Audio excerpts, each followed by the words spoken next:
Thank you. Trust Summit. So we started this event last year where we wanted to bring together people across sectors to really investigate this crisis of public trust in government and figure out what we could do together to stem the tide. So we're so excited about doing this again. Why stop at one when you can make it an annual thing? And this year, we're going to explore the issue of public perception of our civil servants and the role of civil servants in our democracy. Later today, we'll talk about an alternate vision the partnership has for creating a better government, one that is centered on positive reform rather than tearing down our civil service system. The metaphor could be remodeling the house rather than tearing it down, if you want to use a metaphor. So we'll have an agenda today filled with speakers from business, government, nonprofits, and media. I want to thank all of our speakers for joining us, and also thank the partnership team who helped put on today's event, especially Hanadi Jordan, who really led us through it. The rebuilding trust in government and protecting a nonpartisan civil service will take all of us. So we encourage you to bring your ideas and perspectives to the conversation today. We want to hear what you're experiencing, and we hope the conversations that we have through this event continue on beyond today.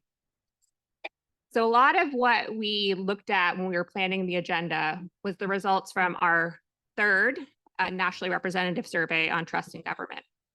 We did that this spring, and the first survey we did was way back in 2021, where we really wanted to investigate some of the parts of our government that are not often looked at when you look at trust in government. So not a broad term, or the government in Washington, D.C., when we know that a lot of federal employees actually don't live here. And our results were interesting. So our findings echoed a lot of what you hear about trust in government. The public doesn't trust government, and unfortunately, they feel like the government has a negative impact on the U.S. But what was new about our findings is that when you asked about individual federal agencies or civil servants, people had a lot more positive impressions of those folks. And those are the people that deliver services and serve the public every day. So there seems to be a bit of a disconnect. People like the federal employees who work in government, but they don't trust government overall. And so we're really looking to investigate how do we bridge that trust gap. So we continue to work on these issues, and they've become incredibly urgent in recent times. We're dealing with challenges at home and abroad. We have political polarization that's only becoming worse. And we're about to embark or have embarked on an election cycle. And our most recent poll that happened this spring showed that distrust in government is growing.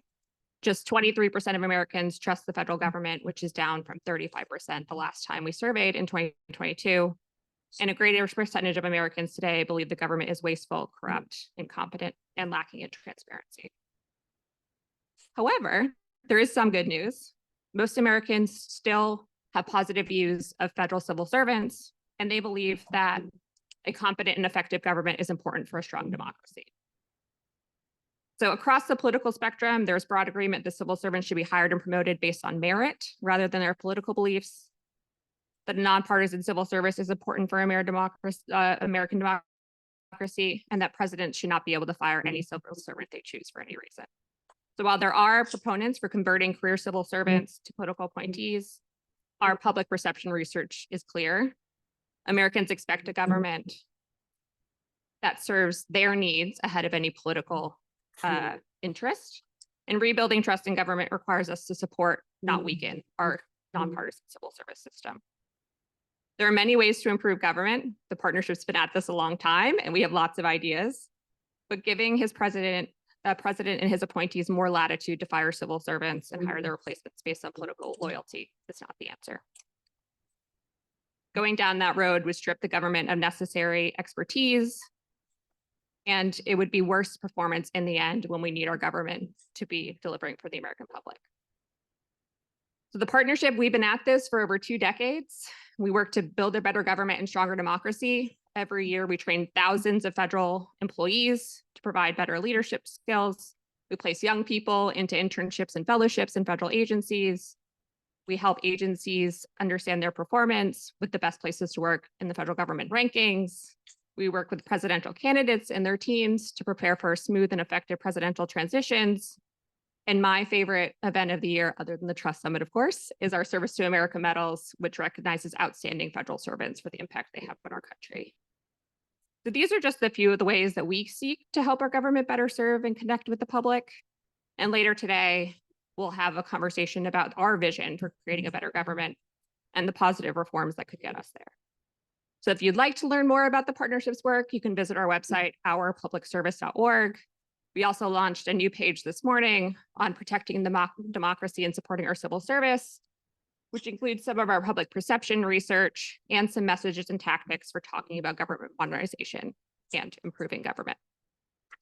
We hope you'll share those resources with your networks and your colleagues. And if you would like to tweet or post on LinkedIn about today, you can use the hashtag 2024 Trust Summit. So to start off, fundamentally, one of the most important things we can do to build trust in our federal government is show that government can and will deliver for people. So for our first conversation, I'd like to welcome Representative Derek Kilmer and the Washington Post's James Hohman to talk about the need to modernize our government to better serve the public and the role of our government in a democracy. So thank you all.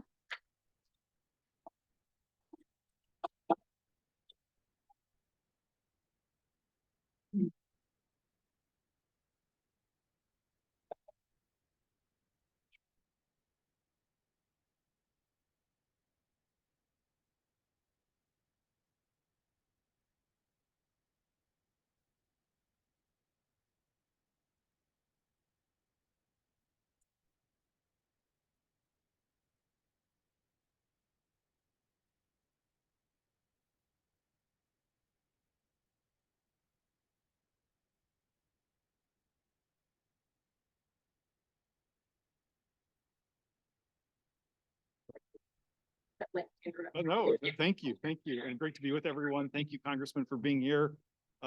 We really couldn't be a more important topic. You have some great perspective from your decade in the House. We saw this new survey today that the partnership released, and it had some really sobering numbers about trust in government. And I just would love to start by getting your perspective on the two numbers that really jumped out. Only 23% of Americans trust the federal government, down from 35% in 2022. 66% believe that the federal government is incompetent, which is up 10%. What do you think's going on? People have been running against government forever. What's happening? Well, first of all, I want to say thanks to the partnership because it plays the role of loving critic of the institution, right? Actually, of government, wanting to see it improve, wanting to elevate the best places to work, wanting to make sure that we're training our civil servants. And, I think part of it is the exposure that the American people get to the government that we have. By and large, if you talk to our constituents, they are content with the services they receive. Having said that, if you watch the nightly news, if you read the paper, if you look online, what gets the most coverage is things that go wrong, right? It's conflict, it's shutdowns, it's dysfunction. And I think oftentimes as a consequence of that, those are the issues that are primed when people think about what is government. Government at the end of the day, the best definition I've heard is government has been described as the things we do together, the problems that we solve together. And at the end of the day, in our system, as President Kennedy said, we all hold office. And so I think to some degree, when we think about how we foster trust in government, we have to recognize that we all have agency in that process. The press, we as citizens, the partnership, federal workers, and others. What can we, the citizenry, those sitting here, the people you're talking about, be doing differently? Obviously, the focus on what's not working in the press isn't new either. What needs to change? Well, I will say, and we see this in a congressional office, this probably won't surprise you that it's rare for, our office to get an email saying, we just think you're doing a bang up job and want to, right?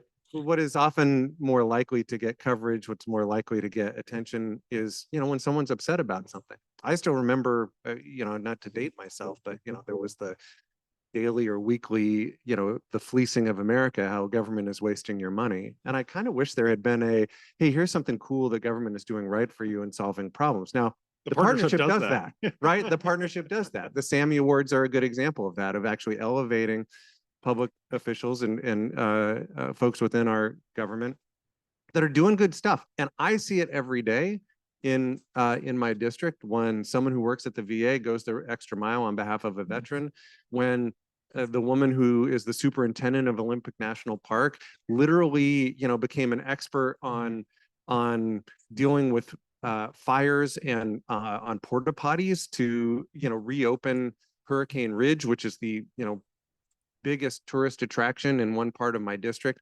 And it got shut down because there was a fire that burned down the visitor lodge. And she said, I'm taking it into my own hands and I'm getting this done, right? And we have tried to lift up and elevate those stories. I know the partnership does as well. And there are folks within the media that try to lift up those stories as well. The other thing is that, to some degree, I think what we see happening in some of these poll numbers is not dissimilar to what we see in Congress. By and large, most members of Congress, their numbers are okay. The institution's numbers are the pits, right? And there's just, people are reasonably content with their elected official, but they think the other guys are a bunch of bums. And, my sense is that there may be a little bit of that happening where I'm content with the service I get from the VA or Social Security, but I read about all this other stuff that makes me think that maybe it's not going too well in the aggregate. Government is doing a lot that it doesn't get credit for. Federal workers are delivering a lot of services, obviously, that the pain points get the attention. Is there something that, besides just kind of press releases or stories or the Sammys, in a place, Washington State, you obviously have a lot of federal workers in your district, but you're also so far away from Washington. It feels so distant, the other Washington. How can those things break through? In some ways, when government's working, you don't notice it. Yeah, I mean, when government works right, it's a little bit like, the referee in a football game, right? You only get mad at the referee when you think they made a bad call. And, the reality is, in my district, and this may surprise, I'm nowhere near Maryland and Virginia, but the largest employer in my district is the federal government. We have a large naval shipyard, and guess what? The people who work there are trusted to work on nuclear vessels and think the work that they do is really important. And you know why they think that? Because it is. We have a large national park that brings in 3.3 million visitors every year and is extraordinarily important to our local economy. And the people who work for the Park Service believe that the work that they do is important. And you know why they do? Because it is. I represent more military veterans than any Democrat in the US House. The work that the Veterans Administration does in our region really matters. The care that they provide, the benefits that they provide, and the people who work for the VA believe that the work that they do is important. And you know why they think that? Because it is. And so to some degree, I think part of this is, sort of trying to combat this narrative that, is in the ether and to some degree driven by partisan politics.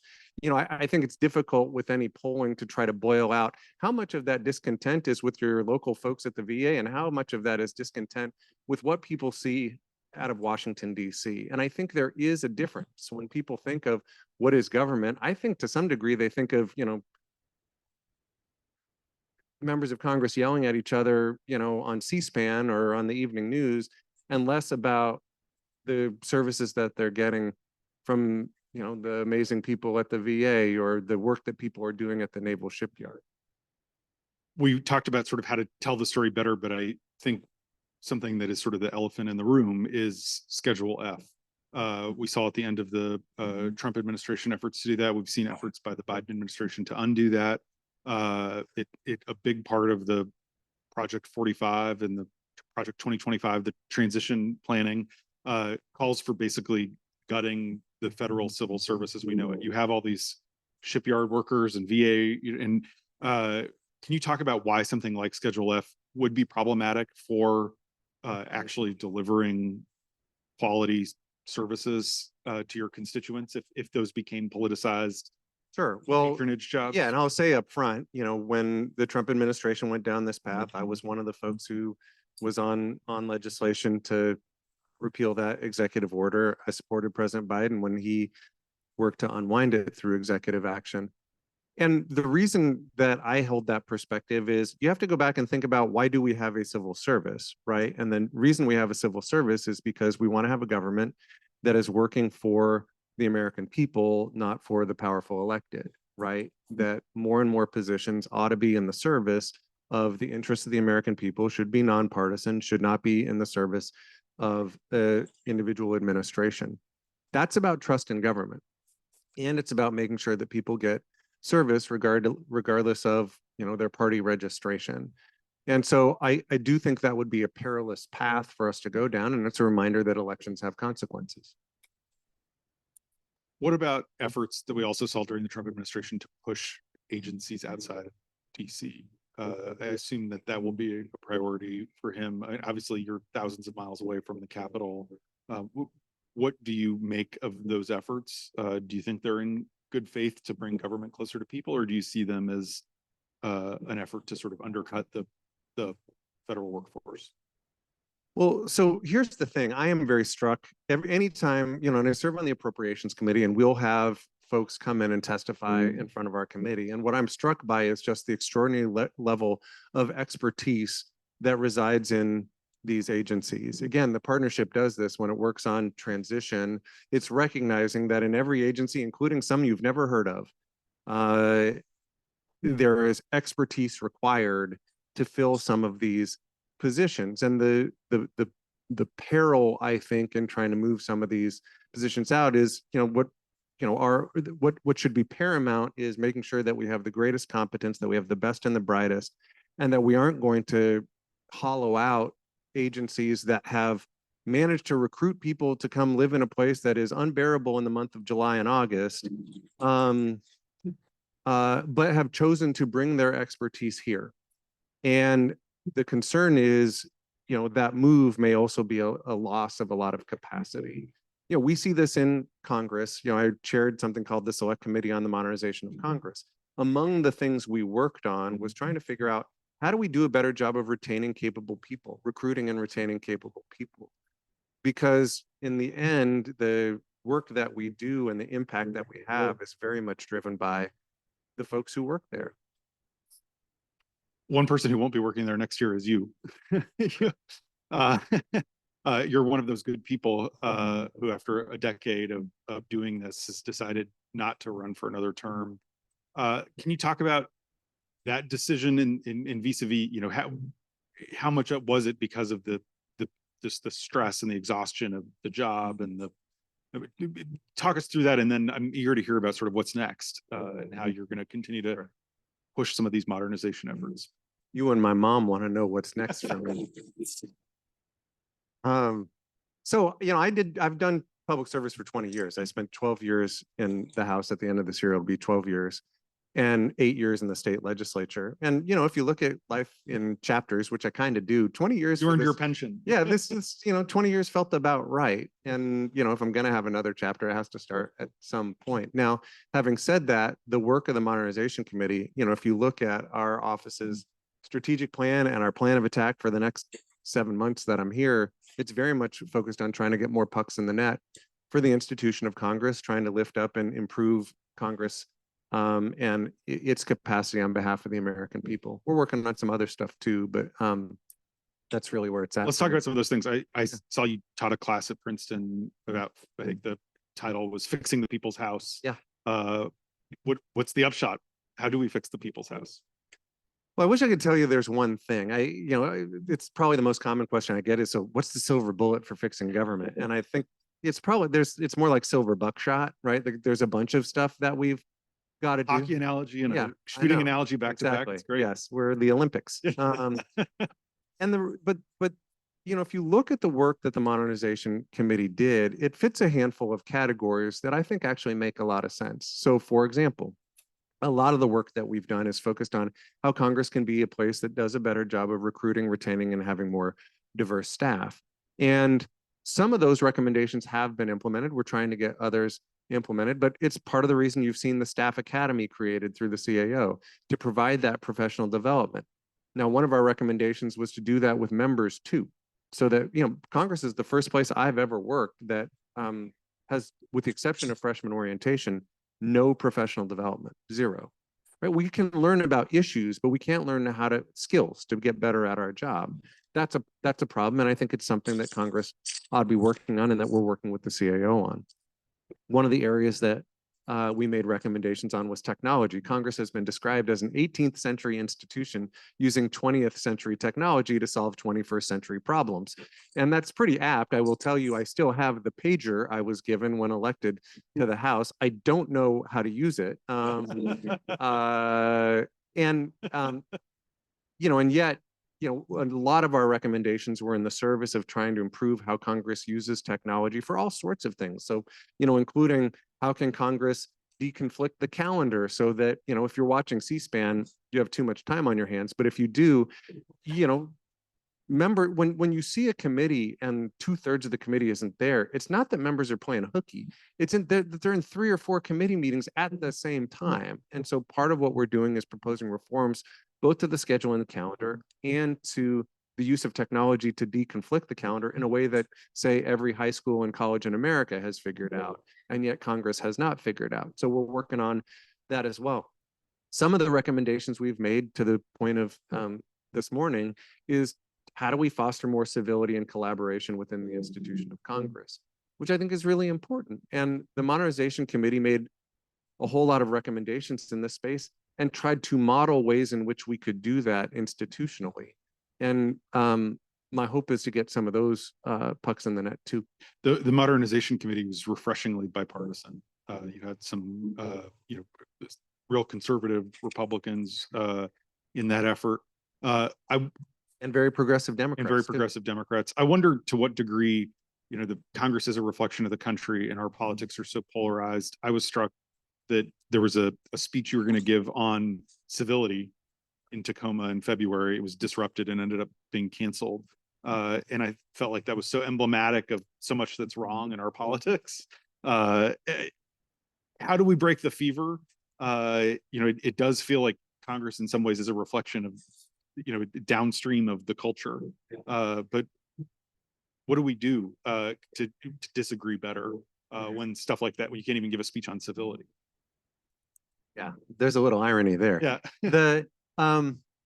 So let me give you the bad news and I'll give you the good news. All right. So the bad news is, where a lot of the energy and oxygen is in our politics right now, you all know this, is at the extremes, right? As the former chair of the New Democrat Coalition, I often joked that if I could hold a rally on the steps of the US Capitol, it would be me yelling, "What do we want?" And everyone would yell, "A comprehensive approach to job creation that includes infrastructure investment, workforce development, and a smarter approach to taxes and trade." And then I'd yell, "When do we want it?" And everyone would say, "We're willing to work in a collaborative way that brings toward common ground." Right? No one shows up at my rally, right? Like, I sell bumper stickers that wrap around your entire car, right? Like, this is part of my problem in politics, right?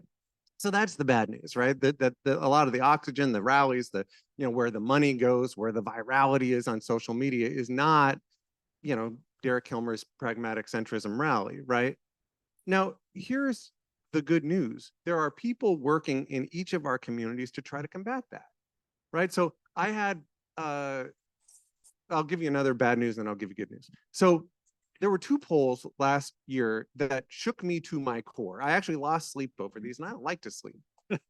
One was an NBC News poll that found that 70% of Americans agreed with this statement: America is so divided, it is now incapable of solving big problems, and it's getting worse. That was one, 70%. The other one was a battleground poll that asked Americans on a scale of 0 to 100, with 0 being no conflict and 100 being civil war. Where do you rate the United States? And the median score was a 70. Now, here's the thing. You can hear that and think, well, I guess that's just life in 2024. And Congress won't get anything done and government will be dysfunctional and maybe we'll have civil war. Or you can say, hey, no, right? I don't want that. And so in communities all over our country, you have people standing up and saying like, okay, how do we combat that polarization? Let me give you an example. Please. I got invited to a YMCA in my district, thinking they were going to talk to me about gymnasiums losing money during the pandemic. That is not what they wanted to talk to me about. You know what they wanted to talk to me about? Fights breaking out at the Y over politics. over the hat someone was wearing, or the t-shirt someone was wearing, or the cable news channel someone was watching on the elliptical. And they said, you know, it's become so bad, we can't ignore it anymore. So we've hired a consultant that's training our staff and training our board in conflict resolution. We're actually hosting bridging events to get people to talk across their differences rather than having the why turn into the Jerry Springer show. And then they said, any federal support for something like that? And I looked into it. It turns out the United States actually does spend tens of millions of dollars each year trying to foster social cohesion and build bridges across lines of difference as a means of strengthening democracy in other countries through the National Endowment for Democracy. But we don't do that here in the United States. And so I introduced a bill called the Building Civic Bridges Act. When we introduced it in the last Congress, it was with 11 Democrats and 11 Republicans. And it would set up a pilot program through AmeriCorps, one, to do grant making, to support some of these hyper-local organizations that are trying to foster trust and civility within our communities. Two, to train AmeriCorps members in the skills related to bridge building, because those are skills, right? It actually does take skill to try to figure out how we bridge some of these divides. And three, to support colleges and universities that are doing research in this space. So I share that with you because, you know, we're trying to build a coalition of folks to support that legislation and to get that legislation passed. So when you ask me, what do I want to get done in the next 7 months? Like, that's pretty high on the list. That is not going to solve all of our world's problems, but I think it would be a start. And I think that's how we have to think about things. You know, we did that in the modernization committee. You know, if you follow some of the work we did, a lot of it was just baby steps, right? When our committee was created, first thing that happens when a committee gets created is you get your pot of money. And generally, Democrats take their half of the money. They hire people with a Democratic background who put on blue jerseys, and the Republicans take their half of the money. They hire people with a Republican background who put on red jerseys, and then you spend the rest of the time fighting with each other. I called up my Republican counterpart, a guy named Tom Graves, who's a very conservative, self-described, you know, bomb-throwing Tea Partier. When he has since retired from Congress, his seat is now held by Marjorie Taylor Greene. So very conservative district, very conservative member. I called up Tom and said, crazy idea for you. What if we don't split the money? What if we just hire one team? And we'll make the hiring decisions together. And some will be people with a Democratic background, some will be people with a Republican background, but our commitment is that they'll all put on jerseys that say, hey, let's fix Congress. And to his credit, he said, you know what, my leadership's going to hate that idea, but let's do it. The first thing we did as a committee was we held a bipartisan planning retreat. I've never been part of an organization that was successful that didn't at the front end say, hey, so what does success look like? And what do we want to get done? Until I got to Congress, which, you know, oftentimes we don't have success because we don't do that. We spent a day at the Library of Congress saying, okay, what do we want to do? And there wasn't agreement. Don't get me wrong. We had the chair of the Progressive Caucus and the guy who represents Marjorie Taylor Greene's district trying to figure out what do we want to do together, right? You know, I joked about watching C-SPAN, but if you watch one of our hearings on C-SPAN, we didn't sit we didn't sit with Democrats on one side of the dais and Republicans on the other. We sat Democrat, Republican, Democrat, Republican. Why? Well, when a witness says something interesting, my genetic predisposition is to lean over to the person next to me and say, that was kind of interesting. What do you think about that? In our committee, you lean over to someone from the other party. We didn't even sit at a dais. We sat around a round table. Why? Well, I don't know about you. I've never had a good conversation speaking to the back of someone's head, right? And so some of this is like just basic, you know, sort of social science around like how to have a good meeting and how to treat each other with respect and how to have discussion rather than debate. And we've lost some of that. We have to rebuild some of those muscles, not just in Congress, but within our country too. And that, you know, I come back to the notion that we all have agency in that. You know, I used to have this, you know, rap with my pastor where she'd say, how's it going back there? I'd say, genetically optimistic. And then I was handed a quote from Rabbi Jonathan Sachs that said, there is a difference between optimism and hope. It said, optimism is a passive virtue. It's the belief that things will get better. He said, hope is an active virtue. It's the belief that together we can make things better. He said, it doesn't take courage to have optimism, but it does take courage to hope. And I like that because one, I'm a hopeful person. And two, it appreciates that we have a sense of agency, that government in the end is all of us. It's the problems we solve together. And if we want to make change for the positive, if we're discontent with the services we're getting, if we're discontent with the tenor of our politics, guess what? We can work together and make that better. That should give all of us hope. I love everything you're saying, your point about incrementalism as opposed to a silver bullet and a panacea. Your idea about professional development is a great one. I wonder if there's anything that could also apply to the federal workforce there, or if there's anything that the federal workforce does that Congress could learn from a more sort of technocratic's the wrong word, but solutions oriented membership, and what would that look like? Well, I can speak broadly with the public, with the federal workforce, and then specifically to Congress. You know, broad federal workforce, you know, the Partnership for Public Service actually does really important work in that regard, in terms of actually providing training, providing leadership training to leaders within the federal workforce. That is vitally important work. And, you know, it's part of the reason I'm here is the partnership does such extraordinary work in that regard. Agencies within our communities are doing that work as well. When, you know, you would be stunned, maybe you wouldn't be stunned, but most of you would be stunned how hard it is to go work at a naval shipyard and get trained up to work at a naval shipyard. And the amount of trust and vetting that's required to work on nuclear vessels is a really big deal. And so, you know, that is all around professional development as well. Congress historically hasn't done much of that. And, you know, and when we started digging into the details on why people choose to leave Congress, some of it's discontent with the tenor of things, some of it's with the inadequacy of compensation, but some of it was, you know, the lack of opportunities to move up the ladder. And so professional development is kind of a twofer, right? It's both enabling the workers to move up the ladder, but it's also improving the services provided to the American people. That's true for members too. I still remember when I was a state legislator and I became chair of the Higher Education Committee. My first call was to the National Council of Conference of State Legislators, NCSL. And I said, do you have anything to teach me how to be a good committee chair? Because I don't know what the hell I'm doing.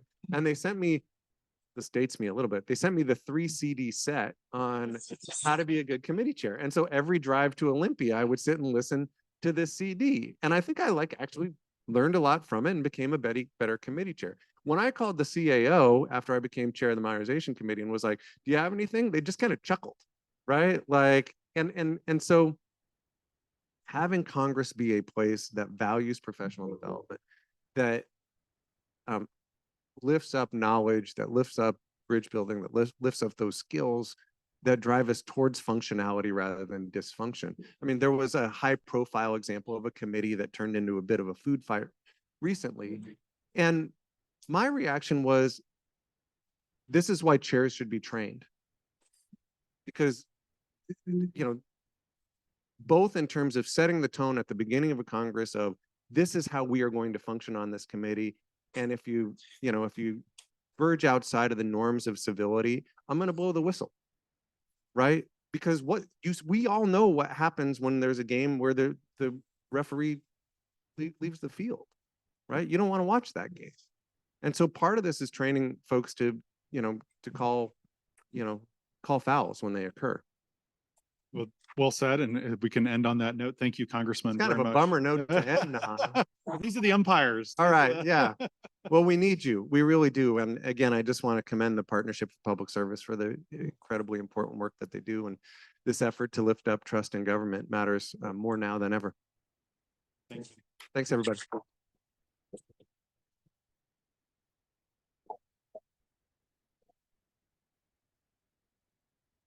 Thank you both for that conversation. It may have ended on a downer note, but I'm still thinking about the hope and optimism piece of that. So hopefully for this next conversation, we can explore that a little bit more, although having a preview of our public polling, unfortunately, it's not all good news. So for a conversation about some of the partnerships finding on public perceptions about government and why we think it's important to support a merit-based nonpartisan civil service, please welcome the partnership's president and CEO, Max Steyer, and Karen Tumulty, associate editor and columnist at the Washington Post.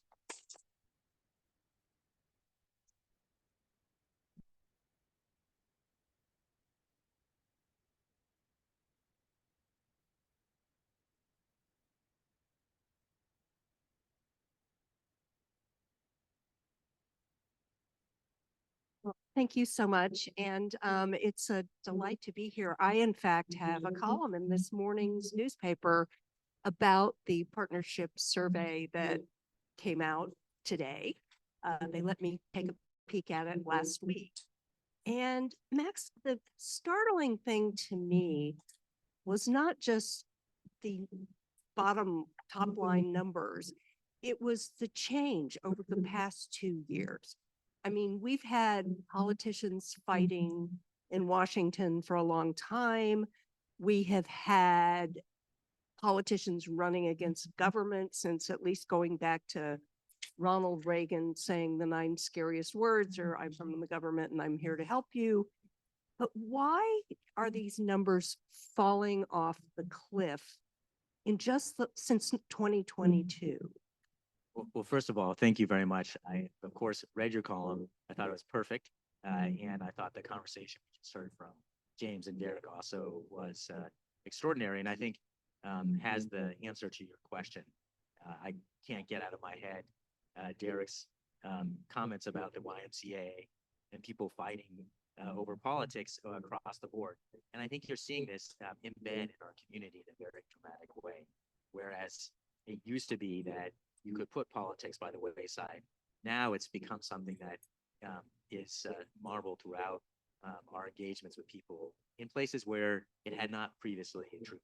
And so I think what we're seeing right now is just a tsunami of negative engagement and othering of people who have different political views that then allows people to create, in some sense, personas that are just antagonistic to who they think themselves are. So that's my best guess. Part of the work we're trying to do is unpack this, better understand where these ideas come from. I maintain hope. The difference between optimism and hope was something that I think was very well said there. And Brian Stevenson mentioned that hopelessness is the enemy of justice. I think you have to maintain hope. I think we have to create environments where we can engage, and that's part of the intent here today. Were you surprised by another thing that struck me was that this is a sense, this what you refer to as a crisis of trust that is seen in every demographic group, every race, every age, every political persuasion, that it really goes across the board. This is not a sort of Republican versus Democrat thing. Well, it's certainly the case, and we can break down the data according to the various demographics, according to political affiliation, age, race, and it is something that you see across the board. I don't think that it would be fair to say, and again, I'm thinking of Derek's distinction between the silver bullet and the silver buckshot, and I don't think that this is an issue simply of attacks on political institutions. I think more generally, you're seeing a crisis in trust in all institutions in our society. And it plays out, I think, in the political realm in some ways in a more disturbing fashion.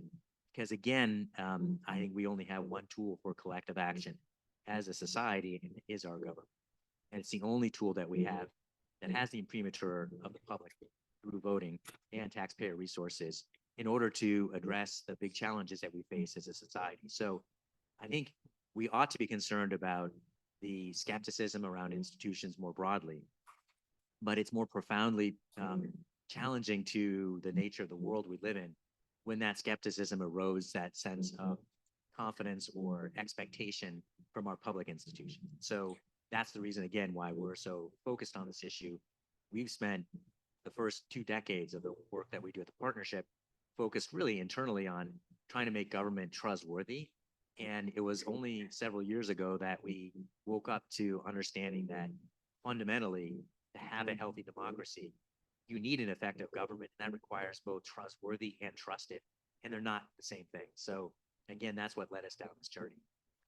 And this is happening at a time when the ranks of civil servants, because of just, the age of the workforce, the age of the federal workforce, that the boomers are halfway done with retiring, the Gen Xers are starting to retire, and you really need a new young workforce. How much is this going to complicate that effort to bring in young, fresh, qualified talent?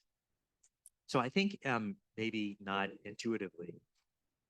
The place that hurts the most is more generally in the willingness of our society to invest in our public institutions.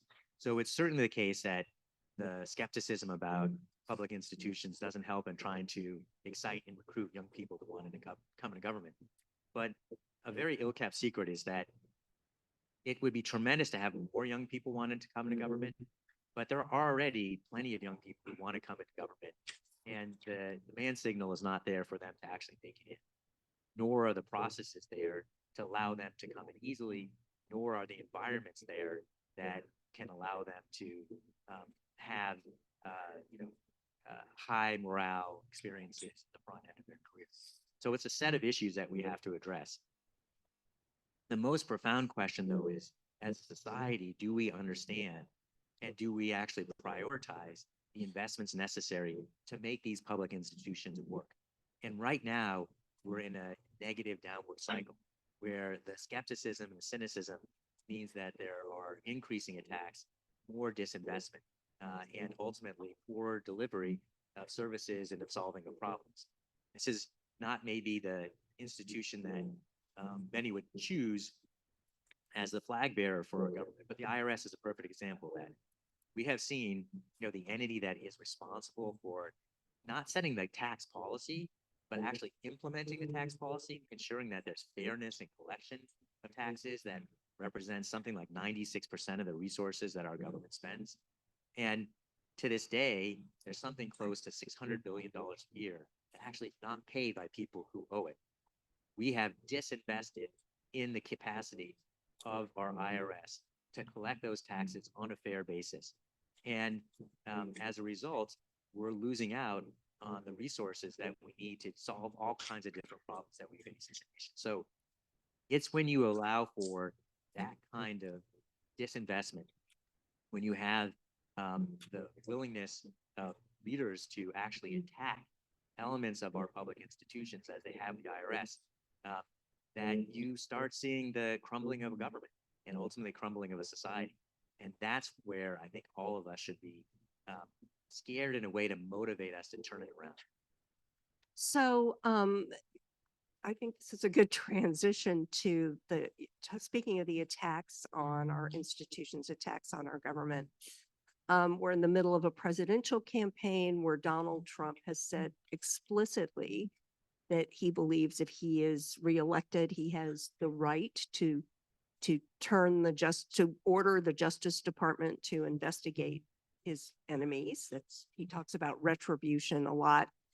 But as I pointed out in the column, I think a lot less attention has been paid to the really radical transformation he attempted with the civil service at the end of his last administration that he clearly would seek to expand. And I'm referring to Schedule F, which would essentially open up positions down to, they say, policymaking positions, but some of the documents that have been uncovered under the Freedom of Information Act suggests that it would give the president, the administration, the right to fire and hire people in positions going down to clerks, going down to analysts, people who are not involved in policy-making positions.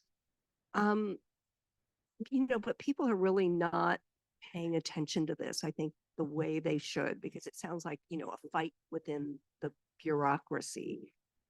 Could you talk about that a little bit?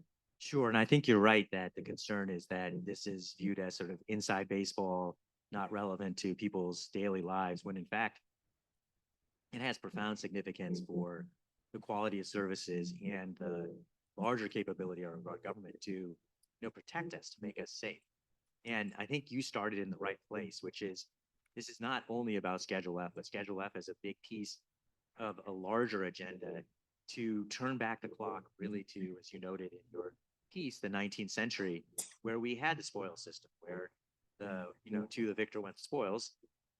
And leaders in government were able to fill the government with people who they were essentially paying off and actually extract money from them to support their future campaigns going forward. And the big turning point was the assassination of the president by a disgruntled job seeker.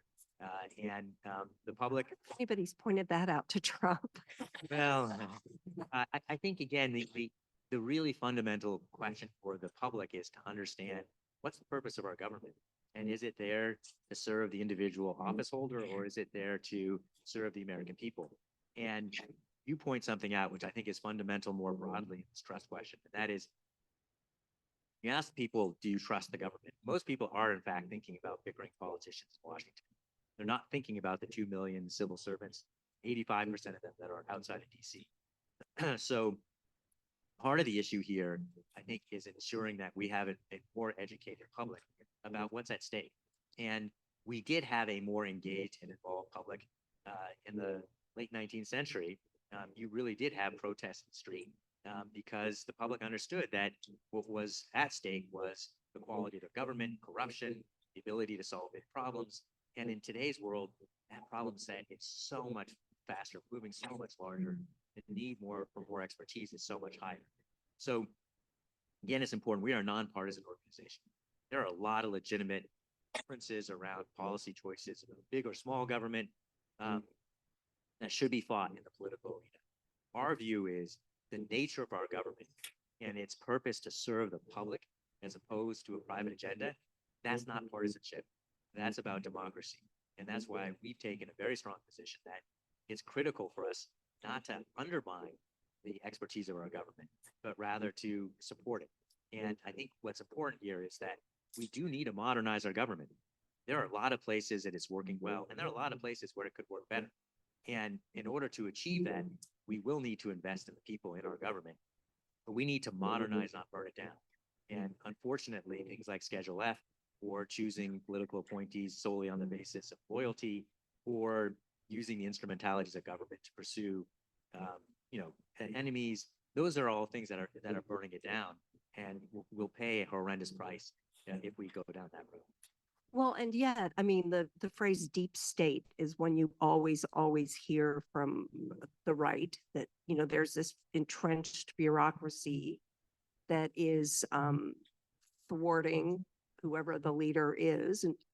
And your survey suggested that this is not just an idea that has taken hold in the kind of right-wing fever swamps, that you said that 2/3 of people believe that many civil servants work to undermine policies they disagree with, and that fewer than a quarter believe the civil service is truly nonpartisan. How do you restore people's faith that in fact their civil servants are out there working for the public good rather than their own ideological agendas? Yes, that's a really important question. I will say it's not only on the right. You also see this on the left as well, where there's an argument that so-called bureaucrats are getting in the way of the elected leaders pursuing the policies that the public wants to see. And I think part of the answer here, and there's not going to be a single answer, is we really need to communicate more effectively what civil servants are actually doing. And that's something that most Americans, in fact, don't see. It is interesting in our polling right now, the personal experience of most Americans is way more positive than their general view of the institution. And that's a change that occurs in Congress, as you heard from Derek. It's also true in the executive branch. But our perspective is that we need to do a much better job seeing our government, critical stakeholders like the media, the entertainment industry, business, all doing more around sharing what is actually going on and what civil servants are doing that are helping people and helping understand the case that their professionalism is real and is making a difference for them. I think equally important right now is that we have to see a more positive alternative to what is being presented by former President Trump in his agenda. It is not a winning proposition to simply say something is bad. I think you have to also have an offense, and we need an offense because there's a lot to improve. So that's more work that we're doing in the conversation that we'll have later on in this summit, which I think should be quite interesting about What does that look like? How do we fix some of our problems? My view is it ultimately starts with leaders. You saw Congressman Kilmer. He's an exception, unfortunately. We are not holding our leaders accountable for keeping our government up to date. If you look at Congress, last time they passed all their appropriations on time was like 1996. There's not a business or an organization on this planet that could operate effectively without some regular insight into what their resources will be. Well, there's also the fact, and it's brought up in the report, the use of data to make sure that the programs that are out there and the way they are being implemented are working as effectively as they can, that they are really the best use of taxpayer money. How big of an endeavor what kind of resources would that take? Well, in the long run, it's actually cost effective. So in my view, a lot of what we're seeing is not government getting worse, but not keeping up with the world around it. And a lot of that's about investment, things like technology and access to data.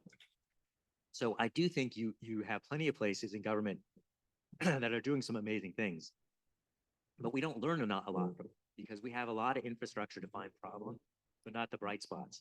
So the direct answer to your question is, if we were willing to invest in upgrading the technology in our government and ensuring that we had continuous long-term leadership of our major efforts, and that leaders were rewarded for actually improving the health of the institutions they're responsible for, services across the board would be improved for the American people.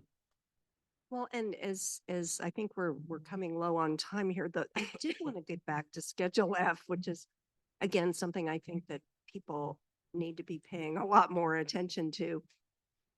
What are the legal challenges that would present? You commend the Office of Personnel Management for their recent order. You know, if Trump was doing it by executive order, Biden undid it by executive order, but are there legal challenges? I mean, how would this stand up in court? I don't think we know. Sorry.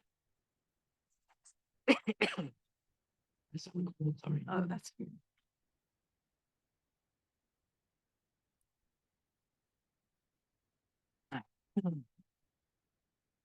We don't know. And it's a real risk. I'm losing my voice because this is so serious.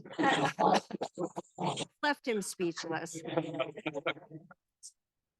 But I think the challenge itself is that simply by putting this on the table, we will demotivate federal workers and make it harder for that workforce to do its job. Well, I think I'm going to, we seem to have Of course. brought you to the end of your voice, but I want to thank you so much. And I also want to thank all of you for the incredibly important work that the partnership does. Thank you. Keep at it.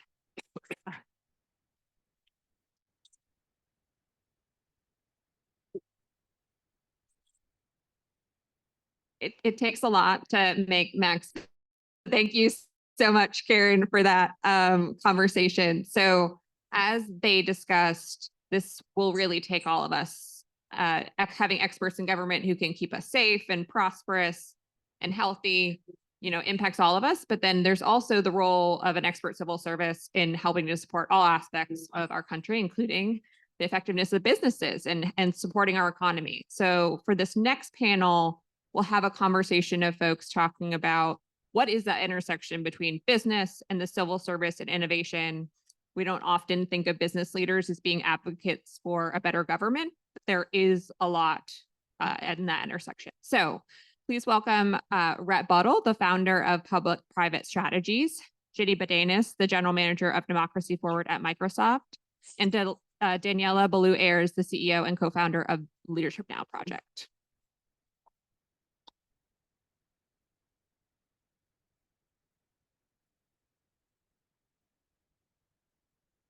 I can stand, I can dance. No worries.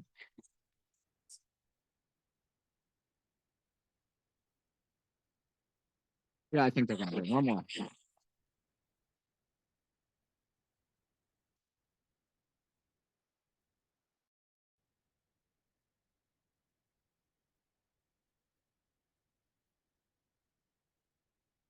Good morning, everyone.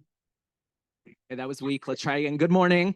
All right, I don't have to make you stand up and do stretches or, anything like that to get going. So, well, it's so great to be with you all. Thank you obviously so much for having us. As you heard, my name is Rep Buttle.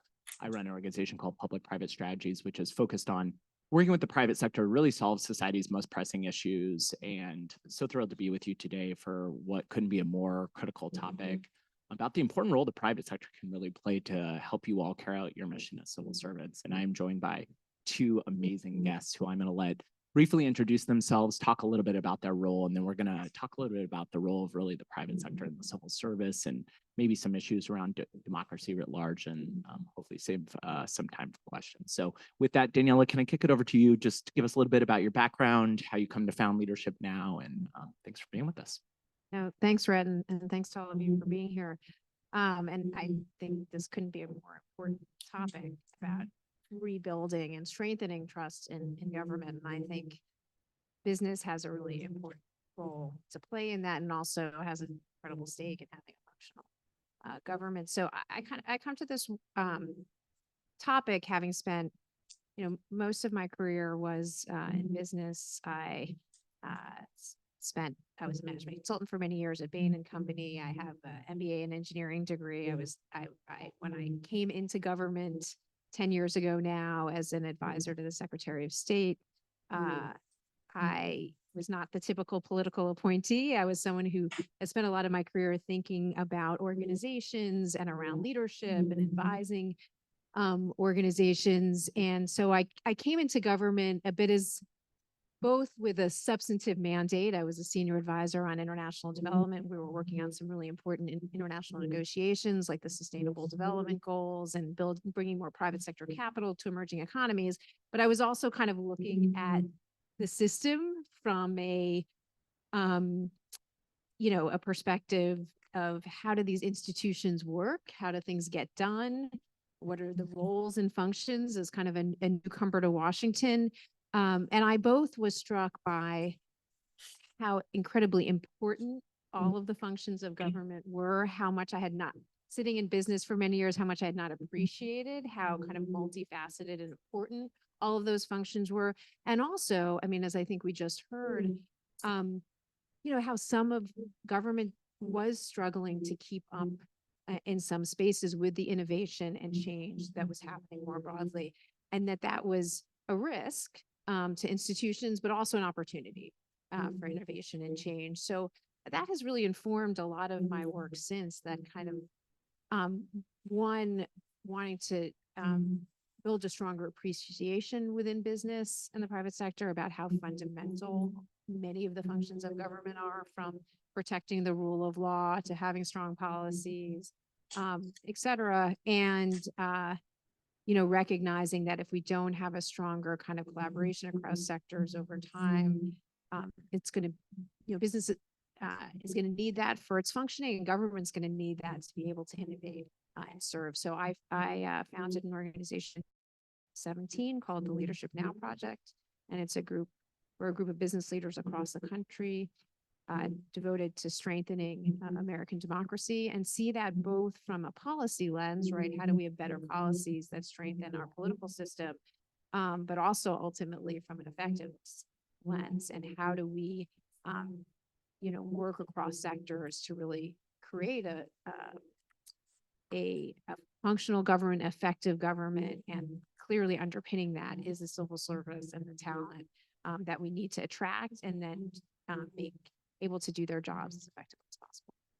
And in full disclosure, I'm a Paying Dues Leadership Now member, so full promotion for an amazing organization. So Jenny, would love to turn to you. So it's Jenny with a G, not a J. But Jenny, would love to turn to you. You're inside Microsoft, a large company. Tell us a little bit about your role, how you approach the work, how the effort that Microsoft has, allowed you to underpin are relevant to the conversation. Thanks. Hey, everyone. Good to see you. So I lead a program at Microsoft called Democracy Forward.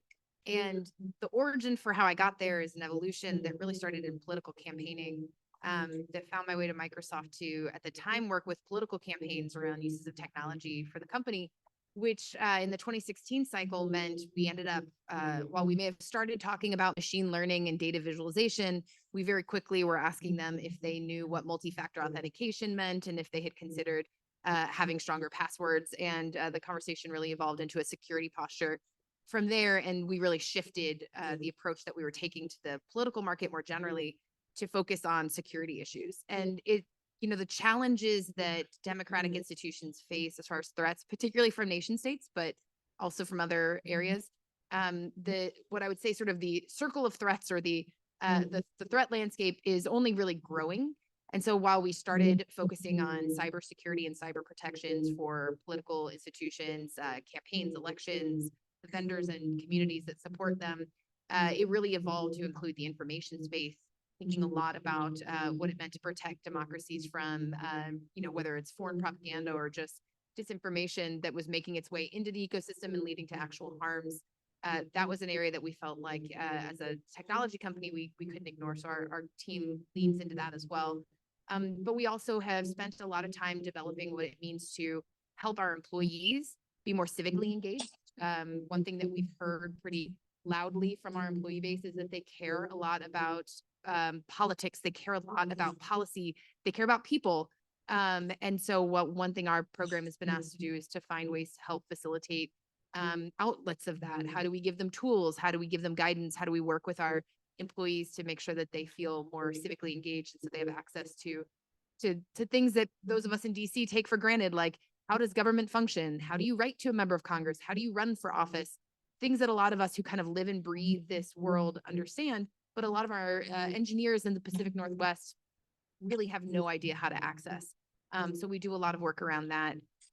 But throughout each of our programs, whether it's cybersecurity or information integrity or civic engagement with our employees, a key factor tends to be partnerships.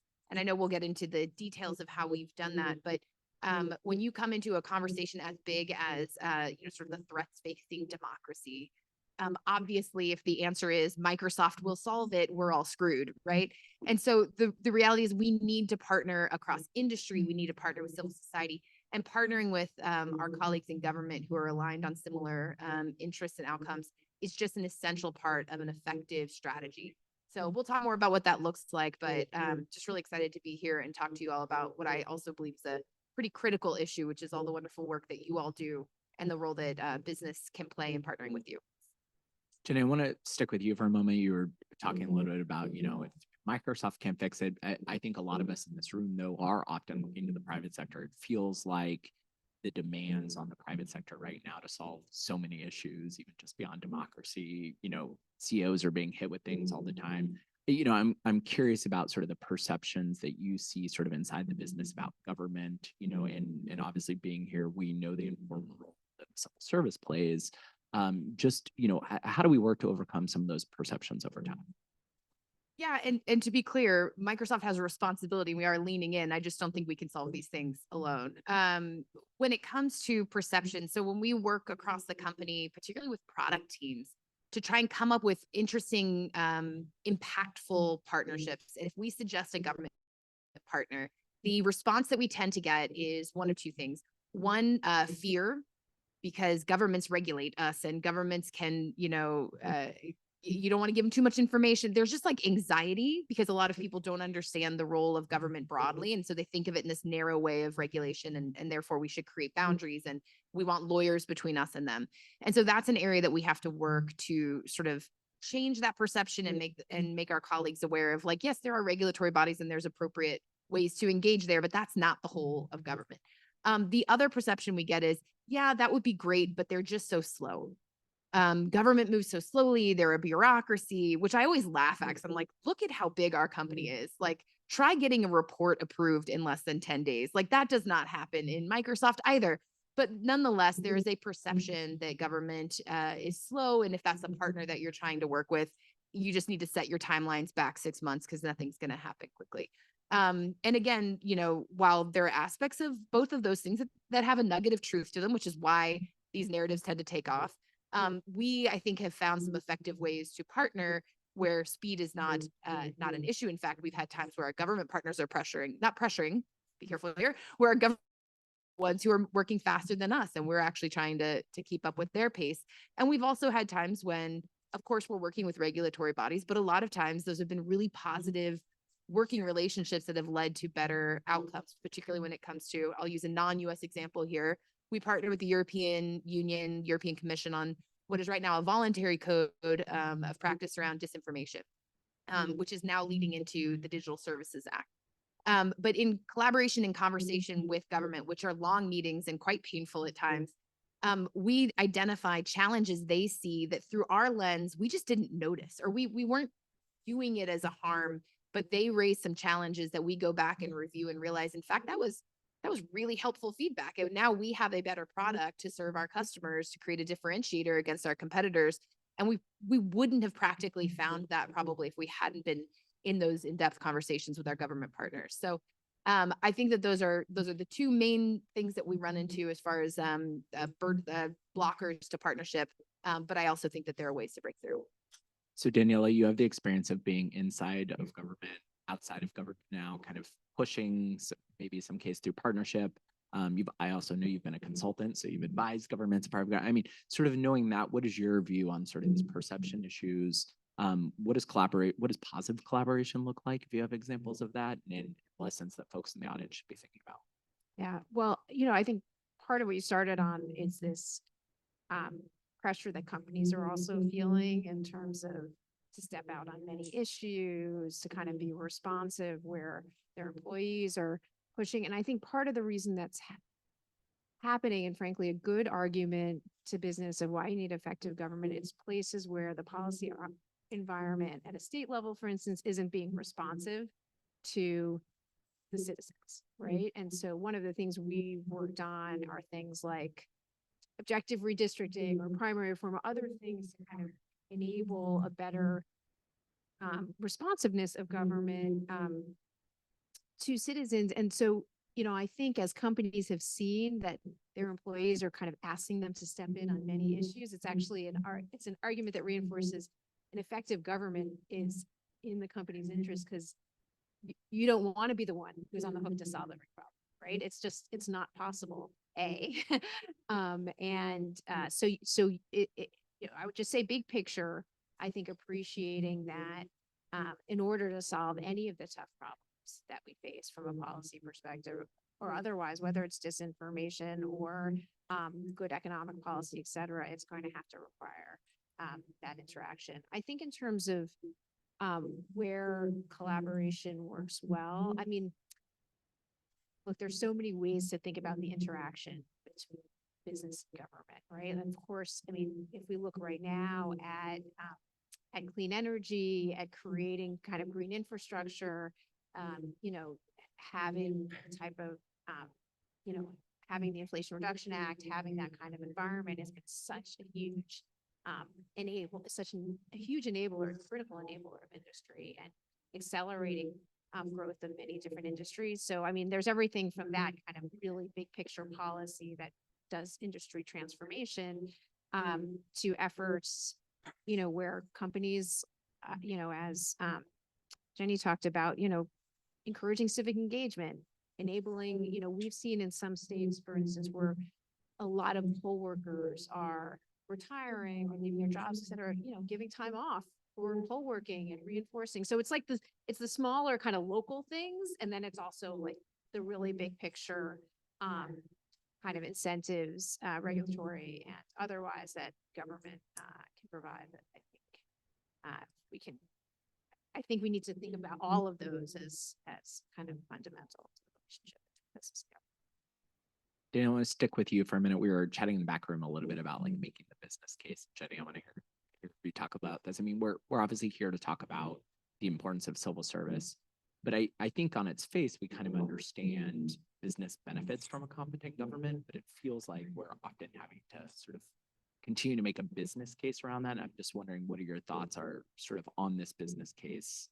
What needs to be done? How do you see it from sort of an outside perspective? And Jenny would love to hear sort of, being inside of a company, how that's important. So, Yeah, I mean, I think we think about the business case for democracy and effective government in two ways. One is the risk lens, right? Like, what are the risks that business faces when you don't have when you have a political system that is unstable. Or when institutions are threatened. So when we look at that lens, what we found, many companies often look at political risk in other countries, right? But we've looked at political risk domestically, and we look at three factors. One is governing risk, right? So when you're having gridlock in Washington, threats of political retribution, others like those are things that when you're having a political system that's not effective or functional are risk factors. We see, this year we are looking at things around lack of trust in elections and election risk, right? So there's risk factors, and then there's stakeholder risks, right? That your stakeholders are either asking you to respond or concerned about all of these factors, and it's affecting your workplace, your ability to work across sectors, et cetera. So we do think the risk lens is helpful and understand, like we need to understand the downside and the upside, right? And then the upside, of course, is innovation, creating new dynamic industries, ensuring that you can, encouraging investment in places that are underinvested, right? Like those are all the upsides if you get it right. But I think if we appreciate the downside as well, it makes it, I think, almost that much easier to make the business case that we can't ignore the professional government. You all may not be surprised to hear that I get this question a lot because I walk into rooms and I say I'm with Microsoft and I lead the Democracy Forward program, and a lot of people are like, "What is that? And what are you selling? And what's the angle?" And when I say I'm not selling anything, people are like, "But are you part of corporate or is this like a philanthropic arm? Like I don't understand what this is." And so the argument that was just made is the one that I often state, which is essentially, look, Microsoft makes 97% of our income from the world's democracies, and that's not a coincidence. It doesn't mean we don't operate outside of democracies. Of course we do. We're a global company, but we know that when we work in a democracy, that there's rule of law. We know that we can trust the system is going to treat us fairly. We know that our employees are going to have a good standard of living. We know that innovation can thrive, that there's an environment where creativity can exist. And so for us, it is vital that we continue to be able to operate in democracies and that democracy exists across the world. So it is a vital business interest for us. That's kind of the pitch, and it's true. It doesn't mean that we don't also fundamentally believe that we have responsibilities in protecting democracies, given the way our technology is being used around the world. That is also a factor. But if you're not able to have a business case for why you do something, we were talking about this backstage. Anyway, if you're not able to make that case, what's going to happen in companies like Microsoft is there will come a moment where budgets need to get cut. And people are going to start looking left to right and trying to figure out what they can sacrifice. And it's those really nice to have programs that do good work, but don't actually have any kind of foundational connection to the business. Those are the ones that are going to get cut. And so it's foundational for the success and for my job to still exist, that I'm able to make that case and continue it. So keep that in mind when you're working with companies who are doing this kind of work or work in this space, that there needs to be a tie to the business. And that's a good indication that that's a healthy program that you're going to be able to work with in the long term. Jen, let me stick with you and just ask, are you having to make the case? Is the case natural to people? I think we're living in a time where communication just flies around. There's kind of these like mega narratives up here, and then you have conversations with people about government. You're looking at the people in our audience. Many of them like work in the government every day, and they're like, of course, those are like good people who are doing good work, but it feels like we're continuing to sort of like have to make this case. And I just wonder, in the work that you're doing at Microsoft, when you talk to business leaders every day, is that business case being heard? Are you having to do persuasion, or is it something that seems top of mind? Well, yeah, we always have to make the case, whether we're frankly internally to the point of being such a large company. A lot of times, people at our own company don't know our team exists. And when they find out, I have literally that same conversation with them of like, let me explain to you why this team exists and what we do and how we function. And it's less persuasion, more just understanding. People get it pretty quickly. I don't get a ton of pushback. There's still the audience I tend to have more skepticism with is typically outside of the US. And I understand that because I come in as an American talking about democracy, and it feels a little bit like, okay, US, like calm down. Like you don't get to come in here and tell us how democracy works. Particularly in the last several years, that's been a harder case to make, and we have to be really cognizant that we're not coming in with this like arrogant Americans who are going to teach you democracy, right? So those audiences tend to be a little more skeptical, whether it's Europe or global South. There's just some questions about what we're really trying to do. There's just inherent skepticism about American business that it's really all about profit, that in the end what we're looking to do is sell them something and make money. So there's some people you'll never convince because they're going to just be skeptical given their life circumstances and what they've experienced so far. But for the most part, for those who are working in governments, for those who are working in the US and within Microsoft, it's usually a pretty good argument. I don't get a ton of pushback. So Daniela, what's fascinating to me about the Leadership Now network is you've built this network of business leaders, and it's broader than that, right? It's academics and other folks who've seen the case. So I mean, it's clear to me you've made the case. I guess the conversation is, what is why are folks joining Leadership Now? Like, what's the case? Why are they coming together? What are you seeing in the market? Do you have to convince people to become a member? And it seems like there was a need. You created an organization, and people are joining. But I'm just wondering what those conversations look like. Yeah, I mean, I think I similarly to what I said earlier, the kind of risk and opportunity space are both what we try to focus on. But I do think people are feeling a lot of risks right now, and that is an entry point. And at the core of that is rule of law, right? It's that, how are we having kind of a system where there is kind of faith in the institutions and in how our the execution of our priorities. So I think there's a lot of fear. The other place where we see concern is more broadly on national security, our relationships around the world, et cetera. So I think those two things are kind of bringing people. And when you pull that thread, it comes back to the strength of our institutions and the strength of our civil service and our military and others, right? All of the, public servants that underpin that and their ability to do their job consistently, their ability, the signals that Congress is sending to enable them to do that role. I mean, it's all connected. So I do see a lot of, concern and interest, both in our membership and then in the broader kind of business networks where we're bringing content and understanding to corporate boards, to investors, et cetera, to say, how should we think about the current state of our political system, what the risk factors are, et cetera. All of that said, I do always think that risk and opportunity are not entirely unrelated. So, what I hope, and I think part of this discussion is that in recognition of the risk, that the drive for kind of innovation and renewal can also be built upon that, right? And I think, in recognition that our civil service and our overall institutions are, need to be able to innovate and drive. We need Congress to prioritize that. Like, that's still, I was struck serving in administration that the hard thing is, different policy goals become the imperative. And then like the institutions, their functioning, et cetera, is like of interest, but hard to prioritize. And I think that we have to flip that so that that's seen as top of the list. And obviously the work of Derek Kilmer and others who spoke earlier is part of that, but that needs to be elevated way more in terms of the priorities.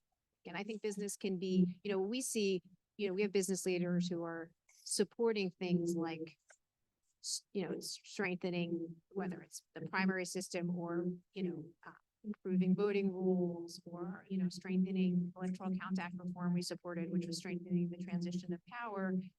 But, that agenda, I think, could easily include strengthening our institutions, the civil service, and making that part of that kind of protection of Congress. I jump in and just reflect, because I think a lot of what we're both hinting at here is the importance of aligned incentives. Finding places where those in the civil society community, the business community, and government are actually trying to accomplish and want the same things.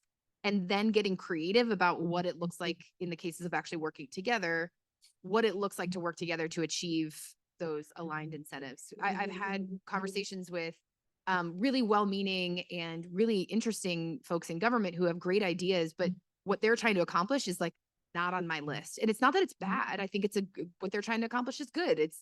valuable, but it's not the thing that I would be willing to invest in. But when ideas come to us, like we partnered with USAID on this project around what's called the Media Viability Accelerator. And essentially, part of our program is we're really worried about the decline of local news across the globe. Just as you see journalism in decline and disinformation on the rise, it's a really bad combination.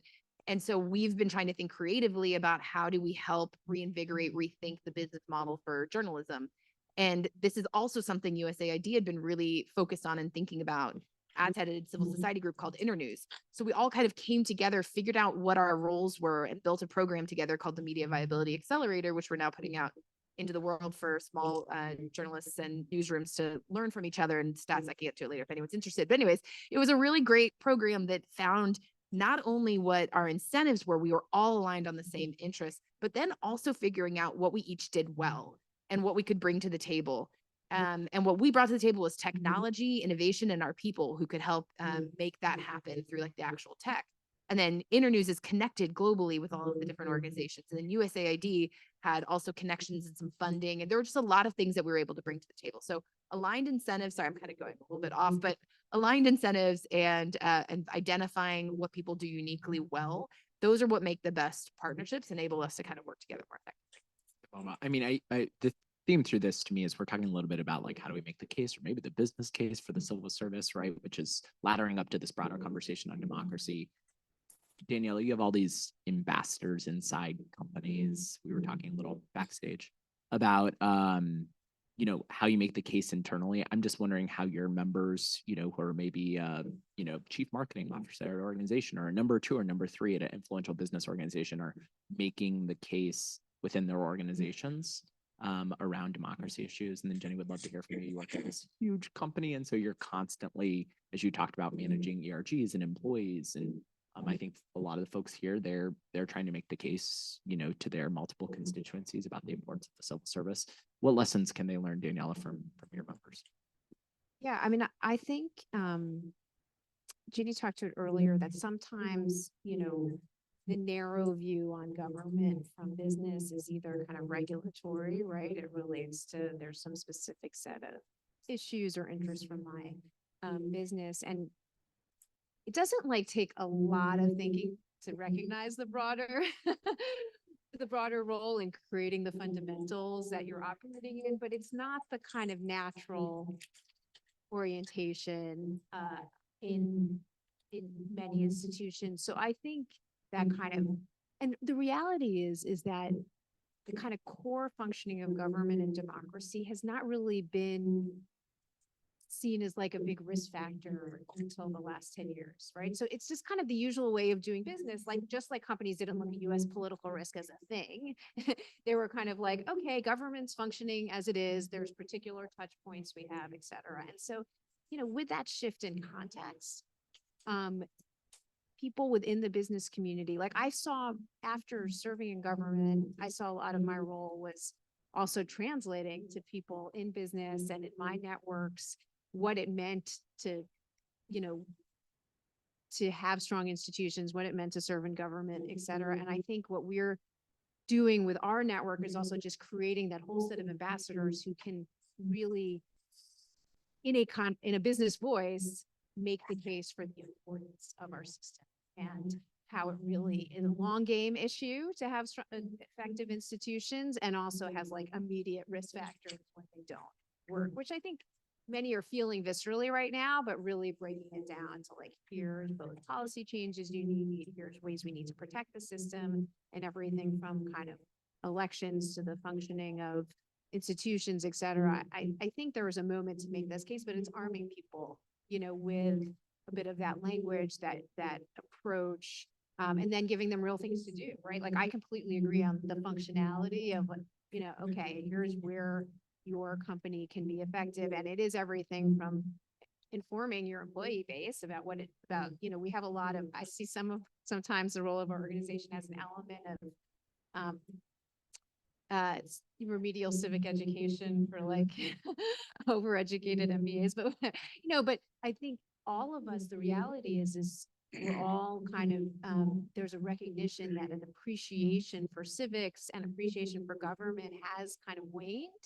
And, you know, companies can play a role, right? In that So it's, you know, it's everything from that, just helping rebuild trust in the system overall to really, you know, when you as a company are engaging with policymakers on issue specific to your business, are you also engaging with them on the importance of having a functional system, of reducing polarization, of, you know, not, you know, we've seen at a state level sometimes that companies are working, you know, on policy issues with the state legislature, but then the state legislature might also be, you know, reinforcing their own gerrymandering that makes them very polarized, that makes them very aggressive towards kind of a more moderate business interest. So understanding that like these various levers of business and democracy, they all like, they're all connected. Yeah, and I think what you're one of the things you said for me that's significant, I think that I've seen in our work together is the power of just like simple tools, because people are busy and they're running around, and even, you know, business people are running companies need a simple set of talking points and a reminder about what it is. And I think for those of you who are making the case for the important work you're doing, having that message and those simple tools available for people is going to be an important part of it. Jim, we were talking a little bit about the sort of complicated constituencies that you guys are organizing, and sort of beyond making the sort of business case for why your program, how are you guys organizing and responding to some of those demands and questions and opportunities? We're also called in a lot to help other companies sort of see the light, you know, and so while we're, you know, as I was talking about the different constituencies that I'm dealing with to try and convince them this is good work, I sort of left that category out, which is a lot of the work that you do, but working with other companies to help them understand why they should be investing in this kind of thing, why this is, and I still do the business case pitch to them as well. But what's really effective in all of these efforts and in yours as well, this is kind of foundational, but it's storytelling. So like to the extent that you can kind of paint a picture of maybe you can look at a place like the Philippines and say, you know, can you imagine an environment where Maria Ressa, famed journalist, Nobel Prize winner, gets jailed for essentially what it really comes down to, probably speech. And if you can kind of paint the pictures of where you see governments potentially going and how important it is for the business community to stand up, because if it's first the journalist, what happens next? What happens to the company that gets out of line with the government? What are the implications for them? And then again, you appeal to the business interest, but in a way that it tells like this interesting narrative. And that's just an example that came to mind. I'm sure there are better examples that we would use in that case, but just the idea of like telling a story to make it real, and to really break through for why this is so important for the company. That's been a really effective tool. It's something that Brad Smith, our president, does really, really well, and is able to break through with a lot of leaders to help encourage them to think of these problems in similar ways. And I think that's probably the best we can do, is to go meet with other companies and convey to them not only the business case, but do it in a way that's compelling. I want to get to questions in just one sec. I just wanted to give you all an opportunity. If there is a change or a reform or a suggestion you would make, you know, for how to make this case, you know, so that business would want to be more involved in sort of making the case for the civil service and sort of democracy or what would you suggest, Danielle? Yeah, I mean, the kind of risk side of things, I think on the opportunity side, I mean, I think business really does appreciate kind of talent at the core of the effectiveness of organizations and driving innovation. And so I think if crafting a way for like business to be real champion for strengthening talent in government, enabling innovation, I think is an opportunity, because that just resonates with the frameworks of, you know, how companies, especially over the past like 20 years, where you kind of think about that is so foundational. So that stream, you know, the rule of law side and the risk side, and then like the talent and innovation side is opportunity space. Yeah, I mean, I'd lean in on the concerns and the risks that people feel already, and just sort of say, you know, governments are going to continue to regulate you. That's going to happen. You can either, you know, put yourself in an adversarial sort of position where they don't really know you, they don't understand your intentions, they don't know what you're trying to accomplish, or you can make yourself better known. This is like 101 networking, like build relationships, get to know people. And by by doing projects with government, by building relationships and acknowledging the important role of civil society within, or I keep saying civil society, I'm so used to that, civil servants, you really open yourself up as a company to being viewed differently and to be viewed with maybe a little bit more thoughtfulness, and maybe people understand you better and understand what you're trying to accomplish. And so really leaning into those same fears that companies often have about engaging with government because they're so afraid of being misunderstood or regulated in a way that they're not comfortable with. It's just trying to break down some of those fears and anxieties and say, if this is a two-way street, you're going to be in a much better place when people know you and really understand you. And also it has the added benefit of then you start to appreciate as a company all the amazing work that's actually happening within the government. So maybe you're going to be a little more open to what's occurring there once you also have a better understanding of the people you're working with. I always want to spend a little bit of time doing Q&A. I'm going to come back to you all for any closing thoughts, so you'll have the chance to correct the record or add anything that's burning. But definitely we would love to hear from you all. So if there are questions from the audience, would love maybe just, do we have mics or should we just do hands? It's a small room. Oh, there is a mic. Okay. But would I see a gentleman here, please give us your name and who you represent. I should be okay with a microphone. Oh, great. Jack O'Connor with the Washington Ireland program. So apologies for the accent. Daniela, you mentioned just there that, you know, talent matters, and it seems to be one thing that kind of resonates across business, civil servants, civil society as a whole. I think generally there are good intentions when it comes to working between public and private sector, but how would you best position talent, or how would you best upskill that talent to actually get into the nitty-gritty to start achieving really pragmatic change through those collaborations? Yeah, I mean, well, it in some ways that's like a very context specific question, but I do think there's sometimes fundamental misunderstandings of the function of the various actors, right? Like, what are the things that this agency is really effective at? What are the ways that can complement what the private sector has? And frankly, that happens on both sides. Like, I felt like when I was in government, sometimes we were like, yes, we can do everything. And I was like, actually, we're really good at this and we shouldn't do that. So, I mean, it does depend a lot on the sector, the agency, et cetera. But I do think that being very real on both sides around what are the unique capabilities you can be is kind of table stakes, and then, you know, working from there. But your key point is that you were in government and that gave you awareness of how government operates. One of the things that we try to do, and this is a small scale for one company, but we offer civic leave of absence for our employees so that they can take up to 18 months.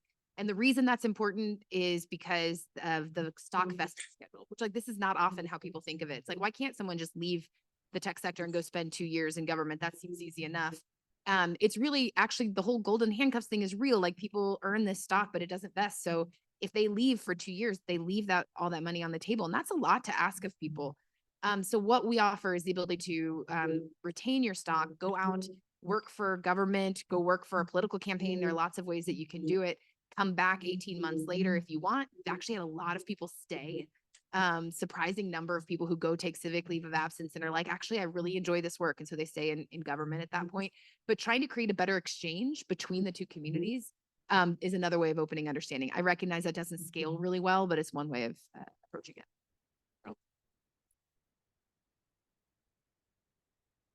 Thank you very much for your time and expertise here. My name is Chris Horton. I'm with RMA Associates based in Arlington. We do a lot of work supporting federal government, but especially in the IG community.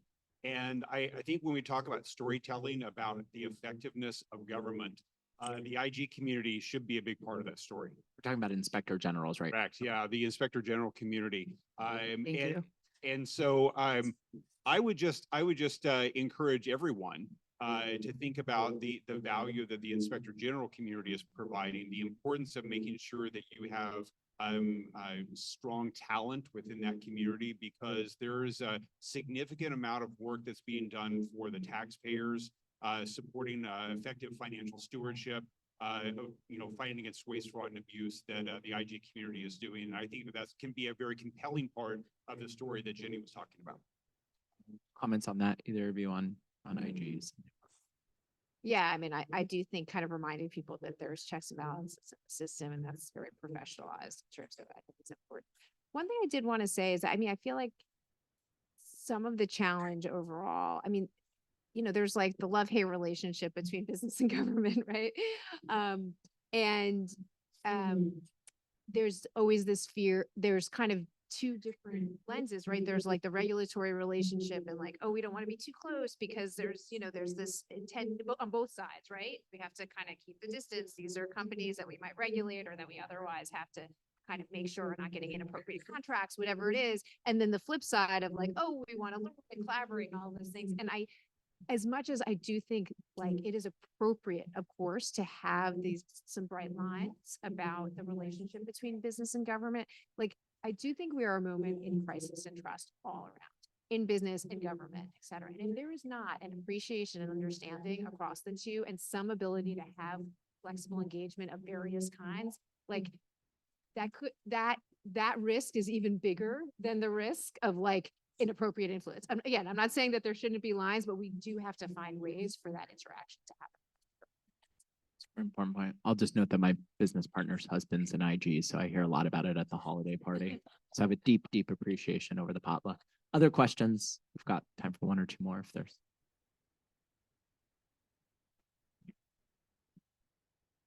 Hi, everyone. I'm Isaac Brody with Accenture Federal Services. When you mentioned storytelling, it speaks deeply to my heart. It's my area of expertise, and we help our federal clients create trust in their missions. And Jenny, when you were talking about Media Viability Accelerator, it was really fascinating because I had this question that popped up earlier. I was thinking about grassroots impact, and I wanted to open that up more because I think where business and innovation meet, we spend a lot of time talking about the symptoms and the problems. So when you were talking about MVA, that for me, it sparked, this is a solution to a problem of independent media and the struggle to be financially just safe to be able to be, to survive. So I'm curious if there are other examples, Ginny or Daniela, in terms of that grassroots impact where business is finding those places where you can bring big ideas, big thinking to create more impact and innovation.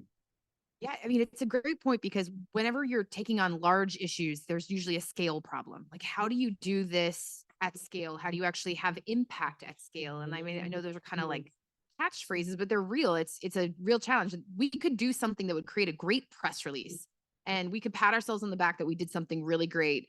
But in the end, if we were asking ourselves, which we're challenged to do, how much impact that had, usually it's like, well, if we did it by ourselves, not a lot. Because while Microsoft is huge, my program is actually quite small. So I can't actually get scale, but I can get scale with government partners, as can my colleagues. So probably the best example that just comes to my mind there, in addition to what we've done with the MBA, is the work that my colleagues are doing in our airband unit, which is focused on broadband connectivity. And so we have this sort of bold ambition to help connect people around the world with a huge emphasis in Africa right now, just recognizing that this is the first time I've gone on a panel this long without saying AI, which is kind of exciting, but I'll say it, which is as we are looking at like how AI is going to transform the world and economies, you then look at places in Africa where they still are struggling with electricity in some locations and certainly struggling with broadband connectivity. How are we expecting these people to ever be part of this AI economy if they don't have access to broadband? But again, that's not something that we as a single company can solve. So that's where we've partnered with government agencies. USAID comes up a lot, but there are others as well. And we also partner with other companies who are well equipped to actually do the spreading and creation on the ground from an infrastructure perspective, but maybe we have something we can do to support them. It's not my area of expertise, so I can't get into the details necessarily, but it's a good example where broadband connectivity, hugely important to us, aligned incentives with a lot of our friends in government and other companies. And when we bring together what we bring strongest, we can really have impact at scale. Yeah, I mean, I think I mentioned earlier, like the legislation that we have now that's creating incentives for innovation and clean energy, et cetera. I mean, there's many, there are stories all across the country as those investments are happening and enabling businesses to form. There's a whole hydrogen hub program now that the Department of Energy is leading. That's like, I mean, this is super large scale innovation, right? So, I mean, I think the scale of places and the storytelling is important, right? Being able to say, look, this big policy change happened. And let's give some very specific examples. And then also some data about, you know, here's the economic impact of that, right? So like the stories, the overall data on impact, et cetera. And one thing that has struck me earlier this year, I've always been concerned that, you know, I graduated with an MBA from Harvard and we like barely talked about government. It was an afterthought. And that was concerning to me that we have all these MBAs who graduate who are in companies and there's not really seeing that big picture. And that's shifting in business education, but needs to shift more. But I was somewhat heartened. They did a program in Washington a few months ago that Harvard did with experts in DC and others to look at like what is modern industrial policy, basically, what's happening with things like the Inflation Reduction Act, with what's happened with the space program, where are all the places where, and that, you know, that could have been a dirty word to be like, oh, there's industrial policy, et cetera. But the reality is now there's an understanding that there's big things we need to do together across public and private sector. And that's hopeful in terms of creating new cadres of business leaders and government leaders who have an appreciation for the different roles that they can play. So those are like the big moves that I think can shift this. But I think we need to be really deliberate about creating that understanding across sectors. I'm going to come back to you both for closing comments. I just want to add one piece, which is, you know, I think there are, you talked about local and the grassroots piece of this. I do think there are things going on at a local level. Daniela, you're doing some amazing work with your local state chapters. You know, some bright spots I see in an industry, you know, that is kind of missing from this conversation is philanthropy, which, you know, most money in philanthropy comes from private success as business people. And, you know, I look at an example in Houston, for example, where we've seen, you know, Laura and John Arnold with a number of philanthropies, you know, it puts some investment in new types of media. You know, I think the long-term question will be, will those new types of nonprofit media be able to sustain a business model in the long term that allows them to go? But I think we're all struggling with the sort of media landscape, what that means, what does that look like? But, you know, potential opportunities for philanthropy to seed interesting new innovations that sort of fill some of those gaps, allow us to receive and get information, hopefully in more nonpartisan, neutral ways. So with that, would love to just, you know, insights, takeaways, what do you want to leave this audience with? So Jenny, can I start with you first? I know I was trying to tee you up earlier saying like, I'm going to come back to you for insights, but. Yeah, I mean, I don't know if I have a whole lot more to add. I think it's been a really interesting conversation. I essentially, I guess my main takeaway is that it's, as much as we advocate for the importance of democracy and democratic institutions, I'm actually thinking more about what should we be doing more to advocate for the people within democratic institutions and the work that they do. And I'll be honest, that's not one of my pillars. That's not something I've been thinking a lot about. So for me, as far as like an action coming out of this, I think it's going to be considering how I advocate more internally and externally for the people who are doing the work that uphold the institution. You know, look, I think we're at a tenuous moment, both in the US and globally in democracy, right? There's a lot of, you know, just the data would suggest that the trends are, you know, are worrying in terms of the strength of institutions. And I think in that, I do think there's more of an appreciation of like the common cause across business and government in creating a system that works. Like there's not, you know, sometimes it's kind of like, oh, you know, okay, maybe government doesn't operate exactly how I want it to, or business is like, doesn't have the right incentives, et cetera. But, you know, when you think about times of crisis, of trust and in society with polarization, et cetera, we should be able to find common ground. Like we want to create both businesses, public institutions that are credible and that can be part of the fabric of our society. So I just think what all of you do is so incredibly important, kind of from a day-to-day perspective, but also, you know, the civil service is kind of represents what this, you know, country can bring to the table. So I know that it can be, having served in government, you sometimes feel like several derivatives away from these macro trends that you're now having to deal with day to day. But just to say how important I think all of the work that happens at a kind of granular level, as well as a kind of a global level is. So I'm really pleased to be here. And I think the mission of this organization, the Partnership for Public Service, I was so pleased to see this topic come to the fore, because it really, trust is at the heart of what we need to build in this country. Listen, y'all, my script says wrap at 11:55, and it is like exactly now at that time. So moderator of the year award, please join me in thanking these two amazing men.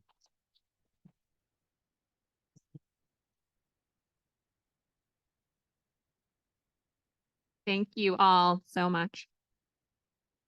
Really appreciate that conversation and wrapping on time. So I do have a quick update to the agenda. So unfortunately, lunch is running a little bit late. So instead, what we're going to do is, I had mentioned in our opening that we were going to present the partnerships case for what it will take to create a better government. So when we talk about not just the defense, but what's the offense? What do we really need to do? So for a conversation about what is the partnerships reform agenda, what do we think it will take to create a better government?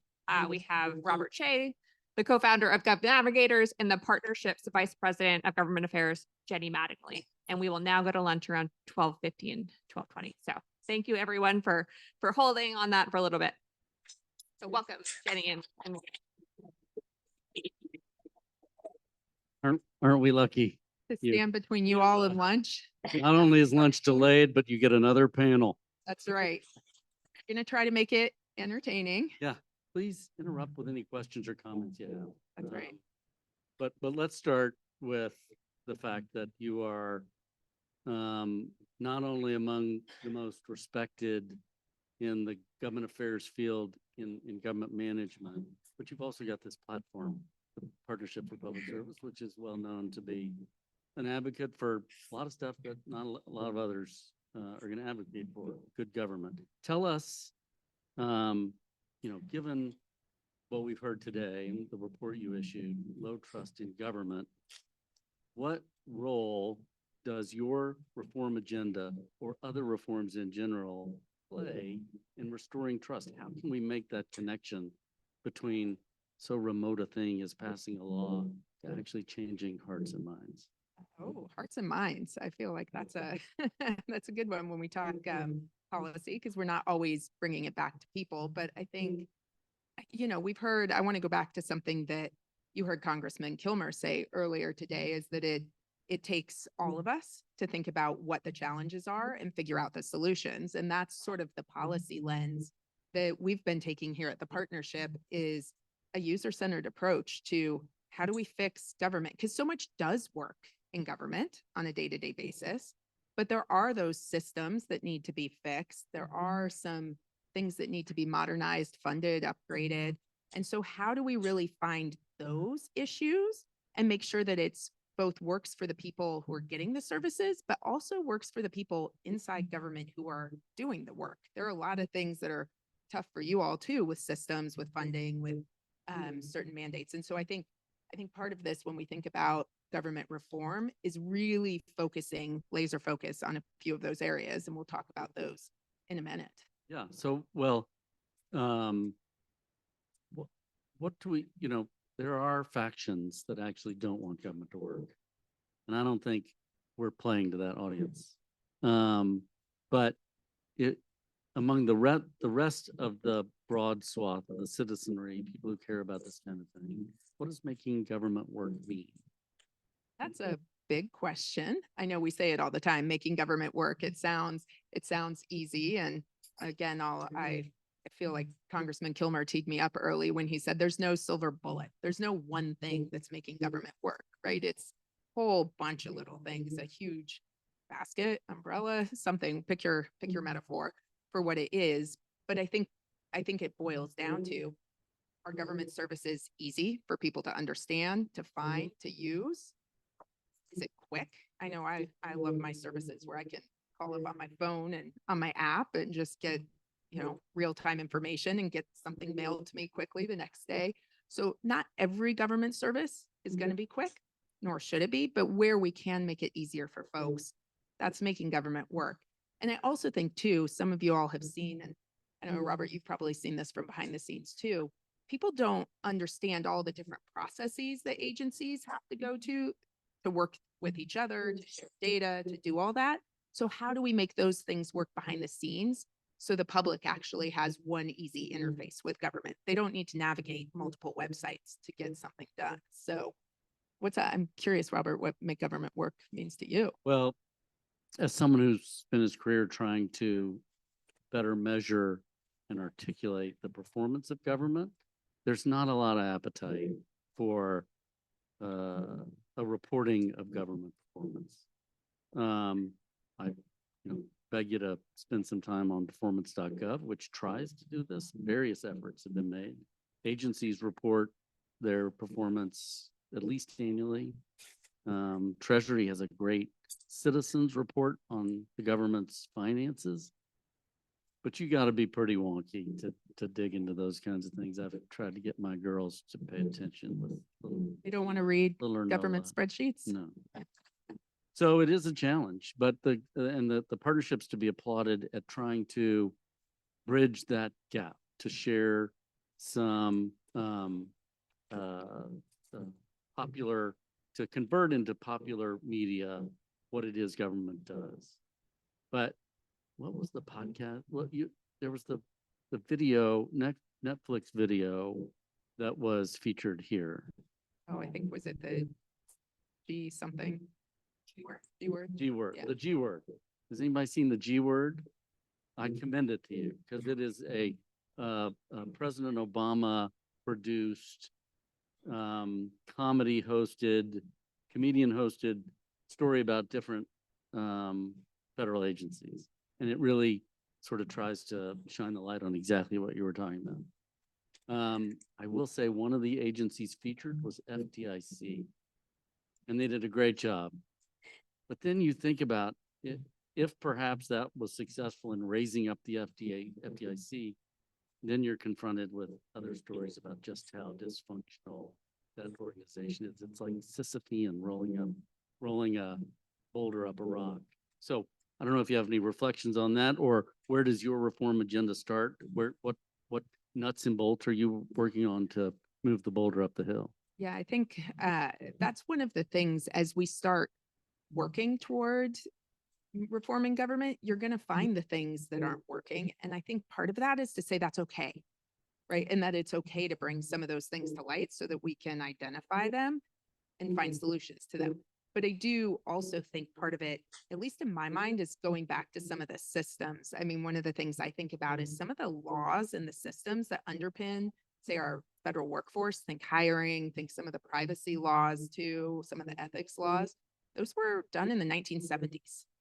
And I always think back, I had a rotary phone in the 1970s. You How many? did But I not. know You didn't. I date myself, but I do remember rotary phones. And right, how many of us have seen a rotary phone in the last decade, or a payphone, or all those things, right? I even had one of those bag car phones in my car that's stuck there before it moved, and we wouldn't expect that our phones would still, or our computers would work like they did in the rotary phone era, except a lot of our laws and systems that the government is still working on came from that era. Some upgrades, some changes, but writ large. And so that's where I think we really have to find some of those. And we know what a lot of them are, but we have to all work together and make it a priority to upgrade them because they are management. They're not as exciting and interesting as some of the other things that people want to work on, but they underpin all of it. And so if we don't fix that foundation, we're going to keep struggling. A lot of it takes money, right? Right. And that's not a high priority for the Congress. But so is that on your reform agenda? What are the things specifically that you're trying to get done like in the next 6 months? Yeah, can't boil the ocean. So had to pick some of the things that we think are the most high impact critical areas to focus on. And so we picked 5 of them. I don't know if we had a slide for it or not, but it is on our new We're getting website it, somewhere. shaking up there. I know. No slide. Okay, that's fine. I can rattle them off. but This is really- not rehearsed, Jenny. No, So this first is thing not let's, rehearsed. So you're getting free flow here. But where we thought most critical places to start are thinking about leadership, right? Do we have leaders who are, developed, accountable, focused on really driving change in the agencies? Do we have a hiring process that allows us to figure out what skills do we need and can we bring people in the door with the skills that we need or train up the people we already have? Can we hold those people accountable? Do managers, leaders, employees have the ability to be accountable both for performance? And that means rewarding people who are doing things well, as well as for folks who are not doing it, thinking about the discipline pieces. Do we have the technology that we need? I think a lot of times somebody said to me the other day, and I don't know if this is true, but I repeat it. So forgive me if it's not true. Some of our systems in government run on technology that's so old. I don't think new technologists are trained in these systems anymore. And so we're bringing folks in the door. a lot So of nodding. So you're safe. with yes, that. I know. I think I'm safe. So, so when we think about our business folks who were up here earlier and they were saying they need sort of consistent, responsive, knowing sort of what sort of services they'll get from the business side. I've told people in businesses that we can't even bring in technologists who can run these things. They sort of go, wow. I mean, these are the things we don't talk about because they are not a bright, shiny object, but to empower AI, to power, a lot of the things we talk about, customer experience, all of those, you gotta fix the systems. So, how are you marshaling the network of the partnership to get this done? And what can the audience do to help? Yeah, I love the fact, again, earlier today, we were talking about the agency that people have to be a part of fixing government and modernizing it. And also that we all need to come together to think about this and do it.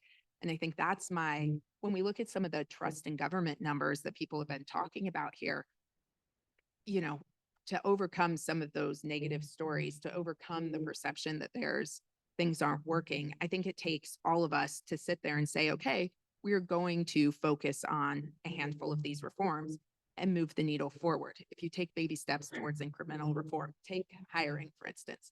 There's so many things we could do to fix hiring, but can we start with a couple of things that make it easier for people to understand what the process is? If they want to come in, they get, notifications that tell them where they stand in the process. So it's not a black box, and hiring managers can bring in the talent they need, right? Those are easier said than done, but can you look at a couple different things and start moving forward on that till then you tackle the next thing? And so I think part of this is how do we then get coalitions of folks that are focused, even if you are interested in education, higher education, you still need the Department of Education to have the tools it needs to do the work. So how do we help start talking to all the groups that touch government and bring it home of where their individual interests lie in helping make government work? So, one of let's just open it up. Y'all been in the room a long time. Any reflections or questions? Yeah.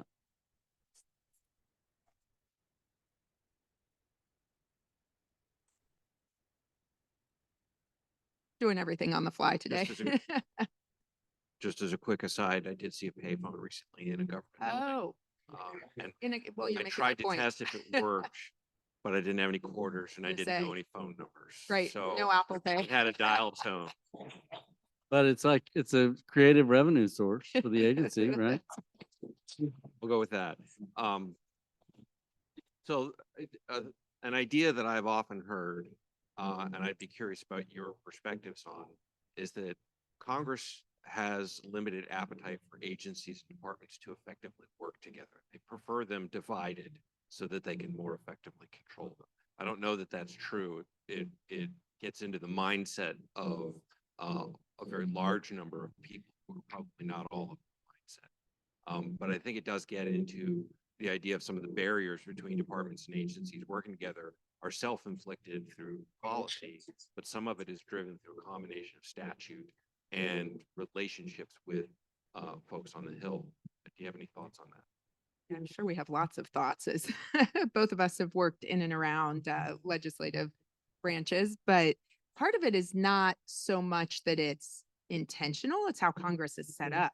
All of the authorizations and even appropriations are through different committees. So so if you're the agriculture, Department of Agriculture, you've got one committee that's doing things just for your agency, but then you've got another committee that's doing government-wide things. They may not always, those committees aren't necessarily talking. And then you've got a third committee that's doing the funding.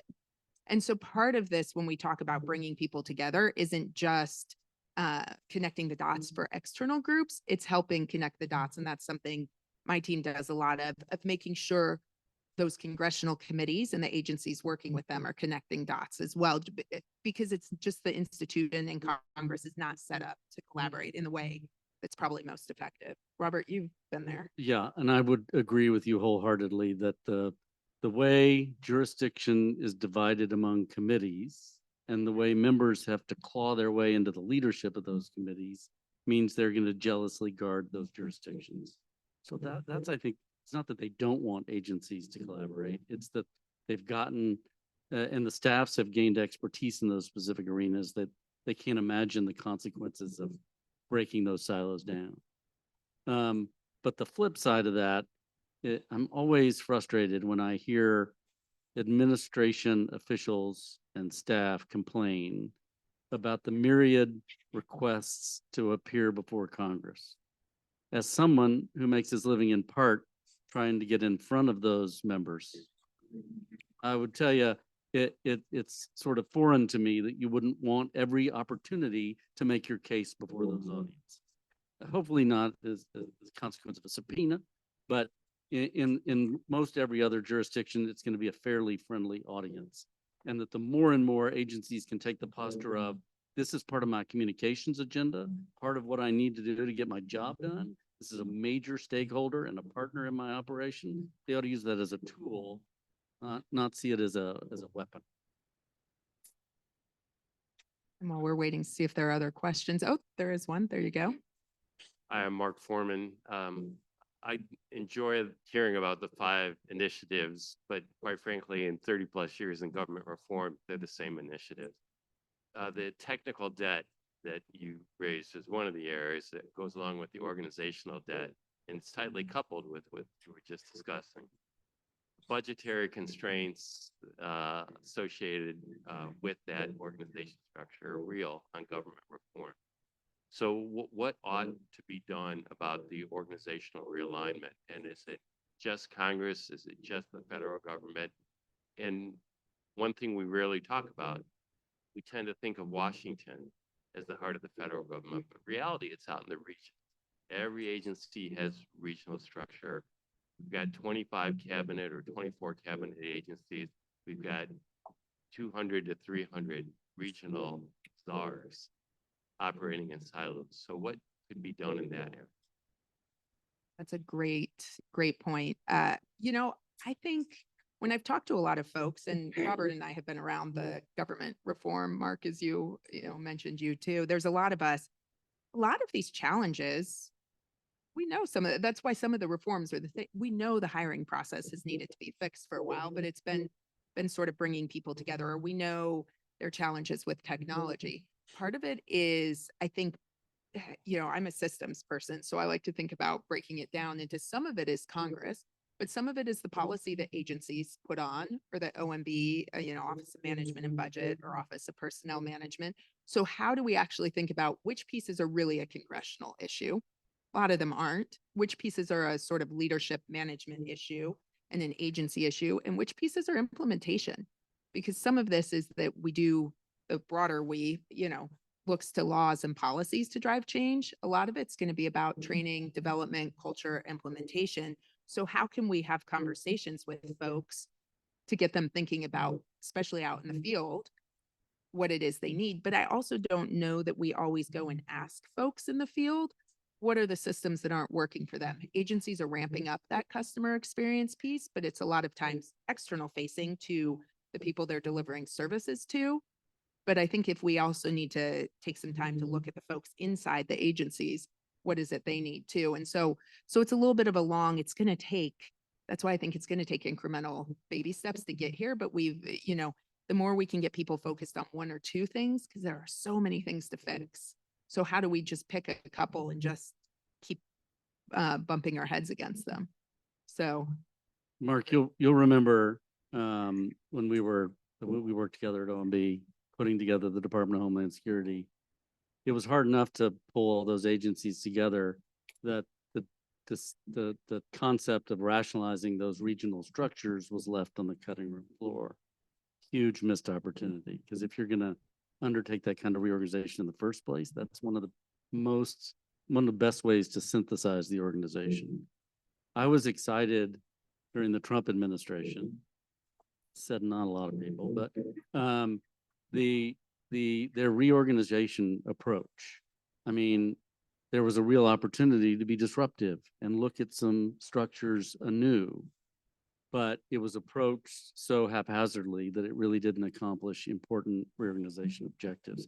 GAO has a great framework for undertaking transformations. Key questions you ask when you're undertaking such a thing. What are your goals? Have you consulted appropriately with the stakeholders like Jenny suggested?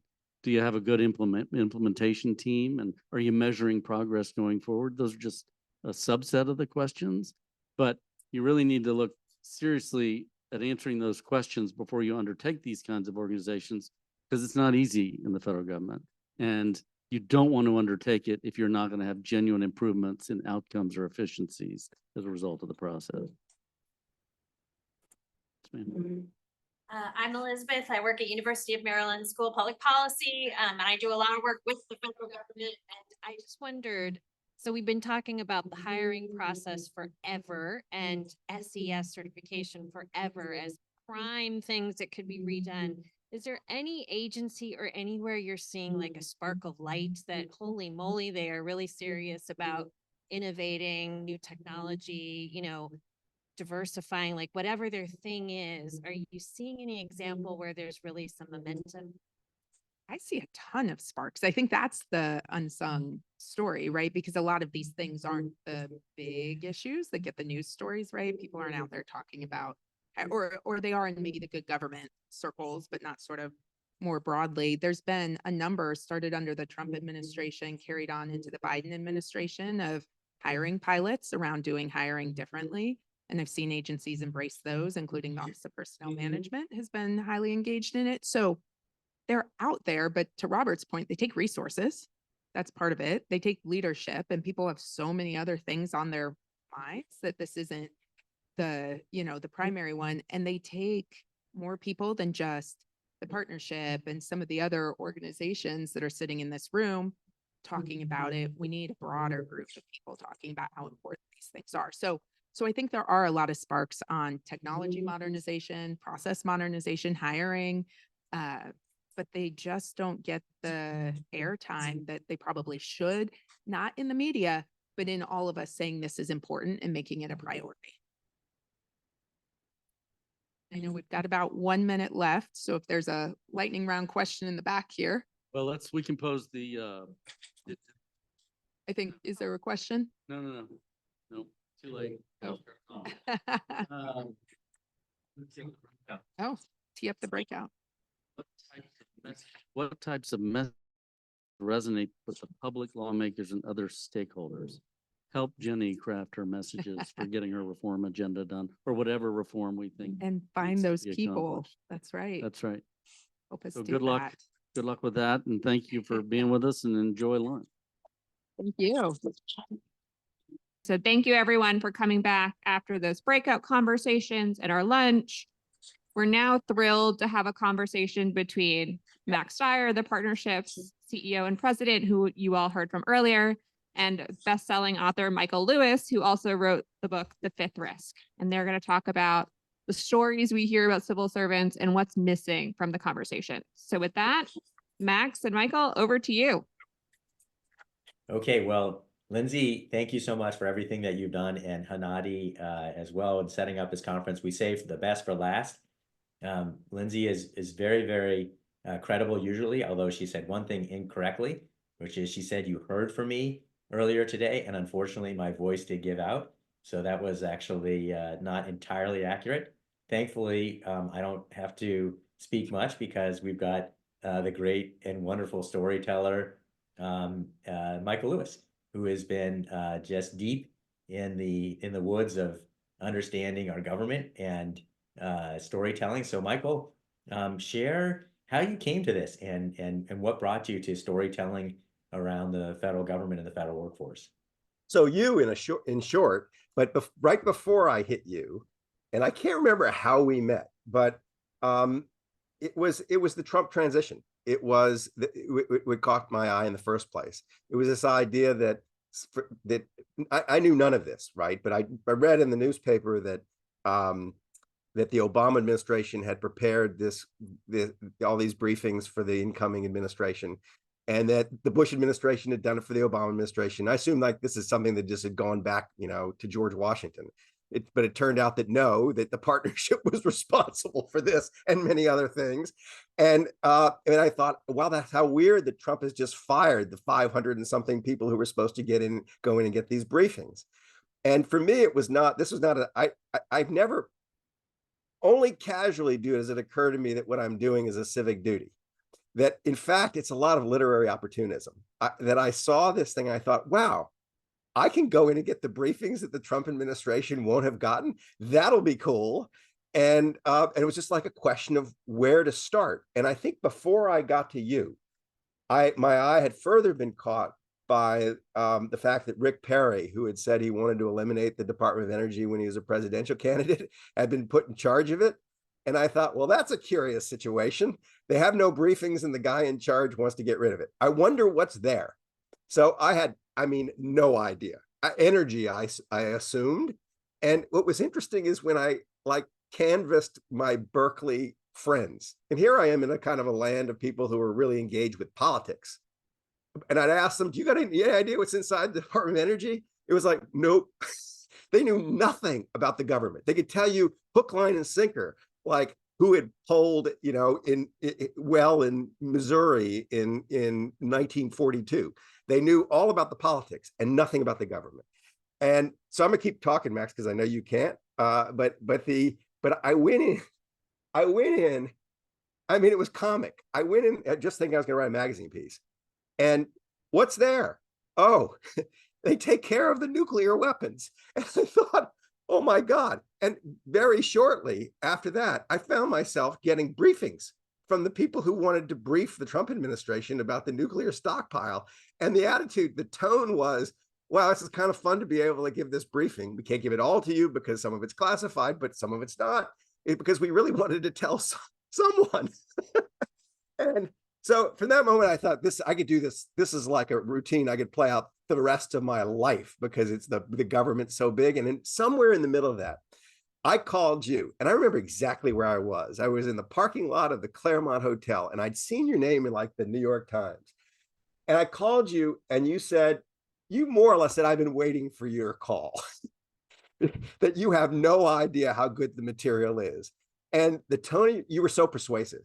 And, the truth is, you were absolutely right. It's like the fifth risk was, think about, this is like the literary opportunity.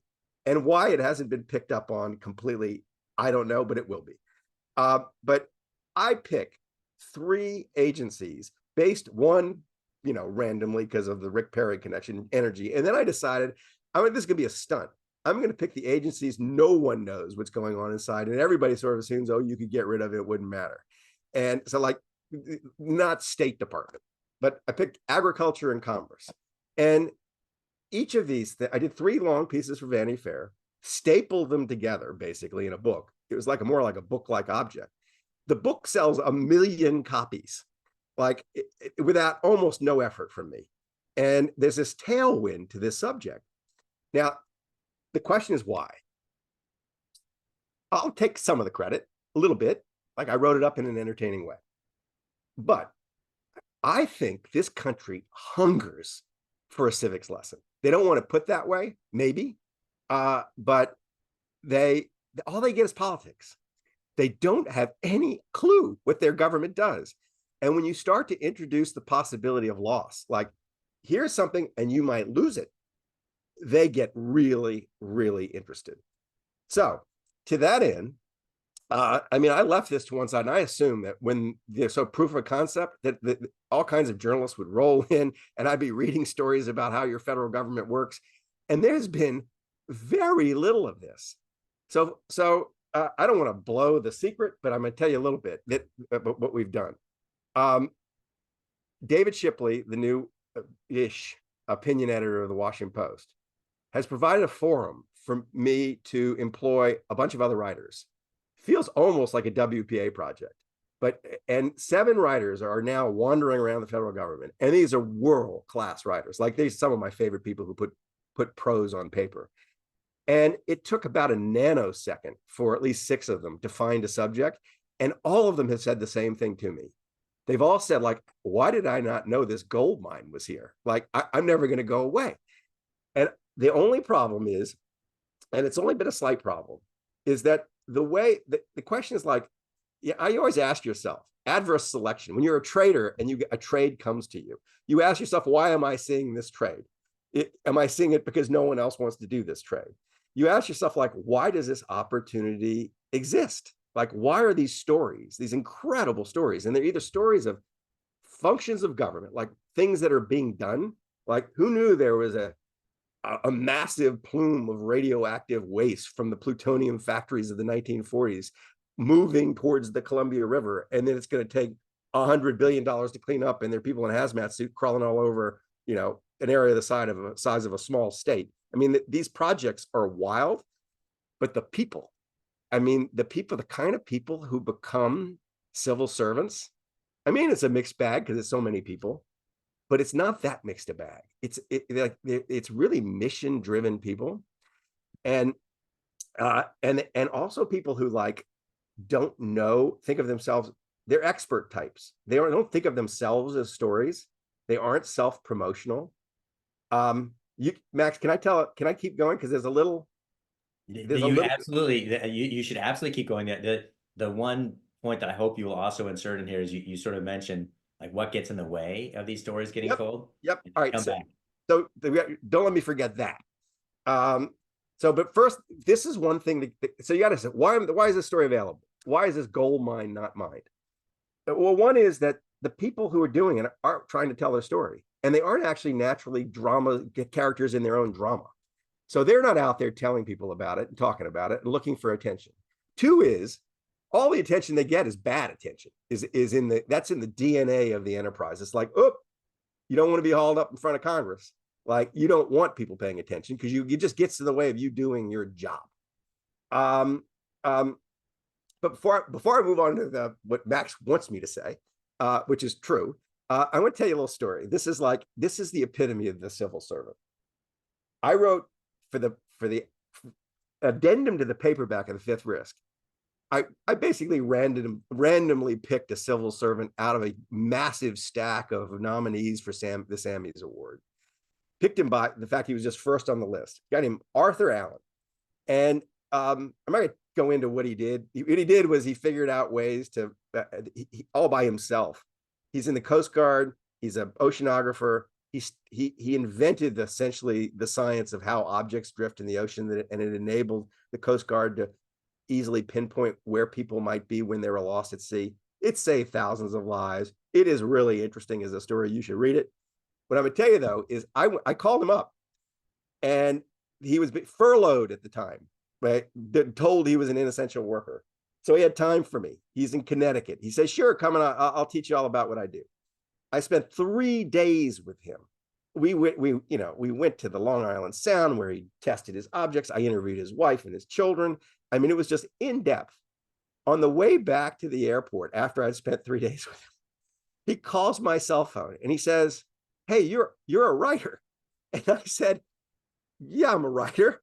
He says, no, like, you're kind of big time. Like, my son says that, like, one of your books got made into a movie. And I said, yeah, actually 3, and he goes, wow. And I said, but Art, like, you just spent 3 days with me. Why did you think I was there? And he said, I just thought you were interested in how objects drift. Now, that is your civil servant, not prepared to, like, groom himself for the media. The big barrier, though, I got to him because he was furloughed. He was at the end of his career. he didn't even call anybody and say, can I do this? Like, he didn't call his superiors at the Coast Guard. It's like, some guy wants to know about how objects drift. I'll teach him. When you go through formal channels, or you go to people who are a little scared or nervous, younger in their career, that kind of thing, you get the political operation. You get communications people who are reflexively risk averse.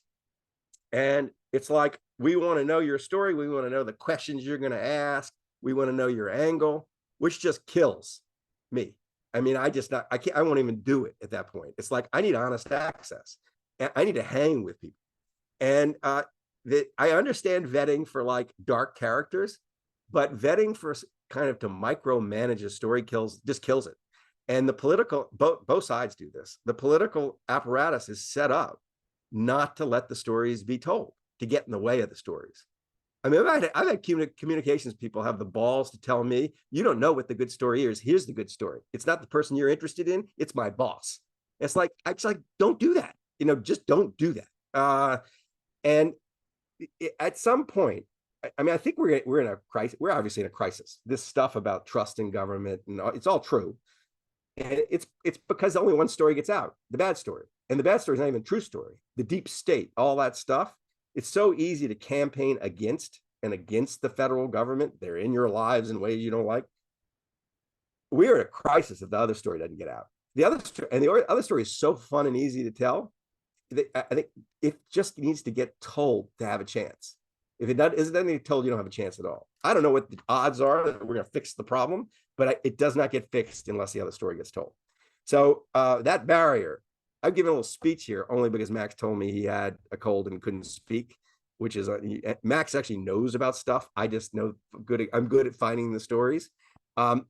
It just seems urgent, and it seems urgent because you see the response to the things I've written. When I sit down with people and just kind of talk about what I'm working on one now, their jaws are on the floor. Like, really? They do that? He did that for that reason? She did that for that reason? These are amazing. Anybody you get into the Sammy Awards, they come away with tears in their eyes. Like, why is everybody watching the Oscars? They should be watching the Sammys. It's just a no-brainer. I mean, at some point, I'm going to play out this mind. I'm sure that at some point I'm going to wake up and say, are there too many people here? I'm going to move on to something else. And my civic duty is done. And Max can give me an award at the Sammys for all the good work I've done, telling the stories of civil servants. But this is the horrible truth. It's been nothing but self-interest. I've made a fortune, and I'm going to continue to make a fortune writing about civil servants. That's crazy. It's just crazy. Michael, that's phenomenal. And such an important statement, I think, both in terms of the larger issues at play and also, certainly, hopefully, for those that are in public affairs out there or in leadership positions, to open the aperture and understand what the best writers like yourself need in order to be able to tell these stories. I heard some advice there to the civil servants themselves, but do you have other thoughts? I mean, as you say that civil servants are at core modest people there for the mission. Any other advice for them about how they should think about their stories, how they should tell their stories, anything of that ilk? It's funny. Storytelling is a muscle, and telling your own story is a muscle. And people do it or they don't. And when they do it to extreme, it's obnoxious. All you do is hear about themselves.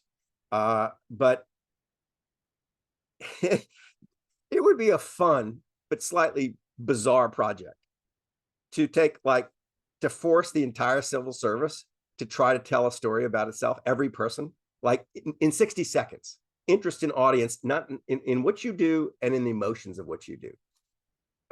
I could tell you they teach that very muscle in the Stanford Business School. I just went and taught a class at the Stanford Business School where the students were all learning how to tell their story. Nobody was very good at it, but this is something business people have to do. They have to sell. And the civil service doesn't really have to sell. I mean, it does in narrow ways, probably within the civil service, but it's just like they don't sell to the public. And it would be fun. That would be useful if people did that and kind of had a sense of what their story was. The bigger thing is, though, when writers come along and they aren't just like evil Heritage Foundation people, and they actually want to write a story, just don't get in the way.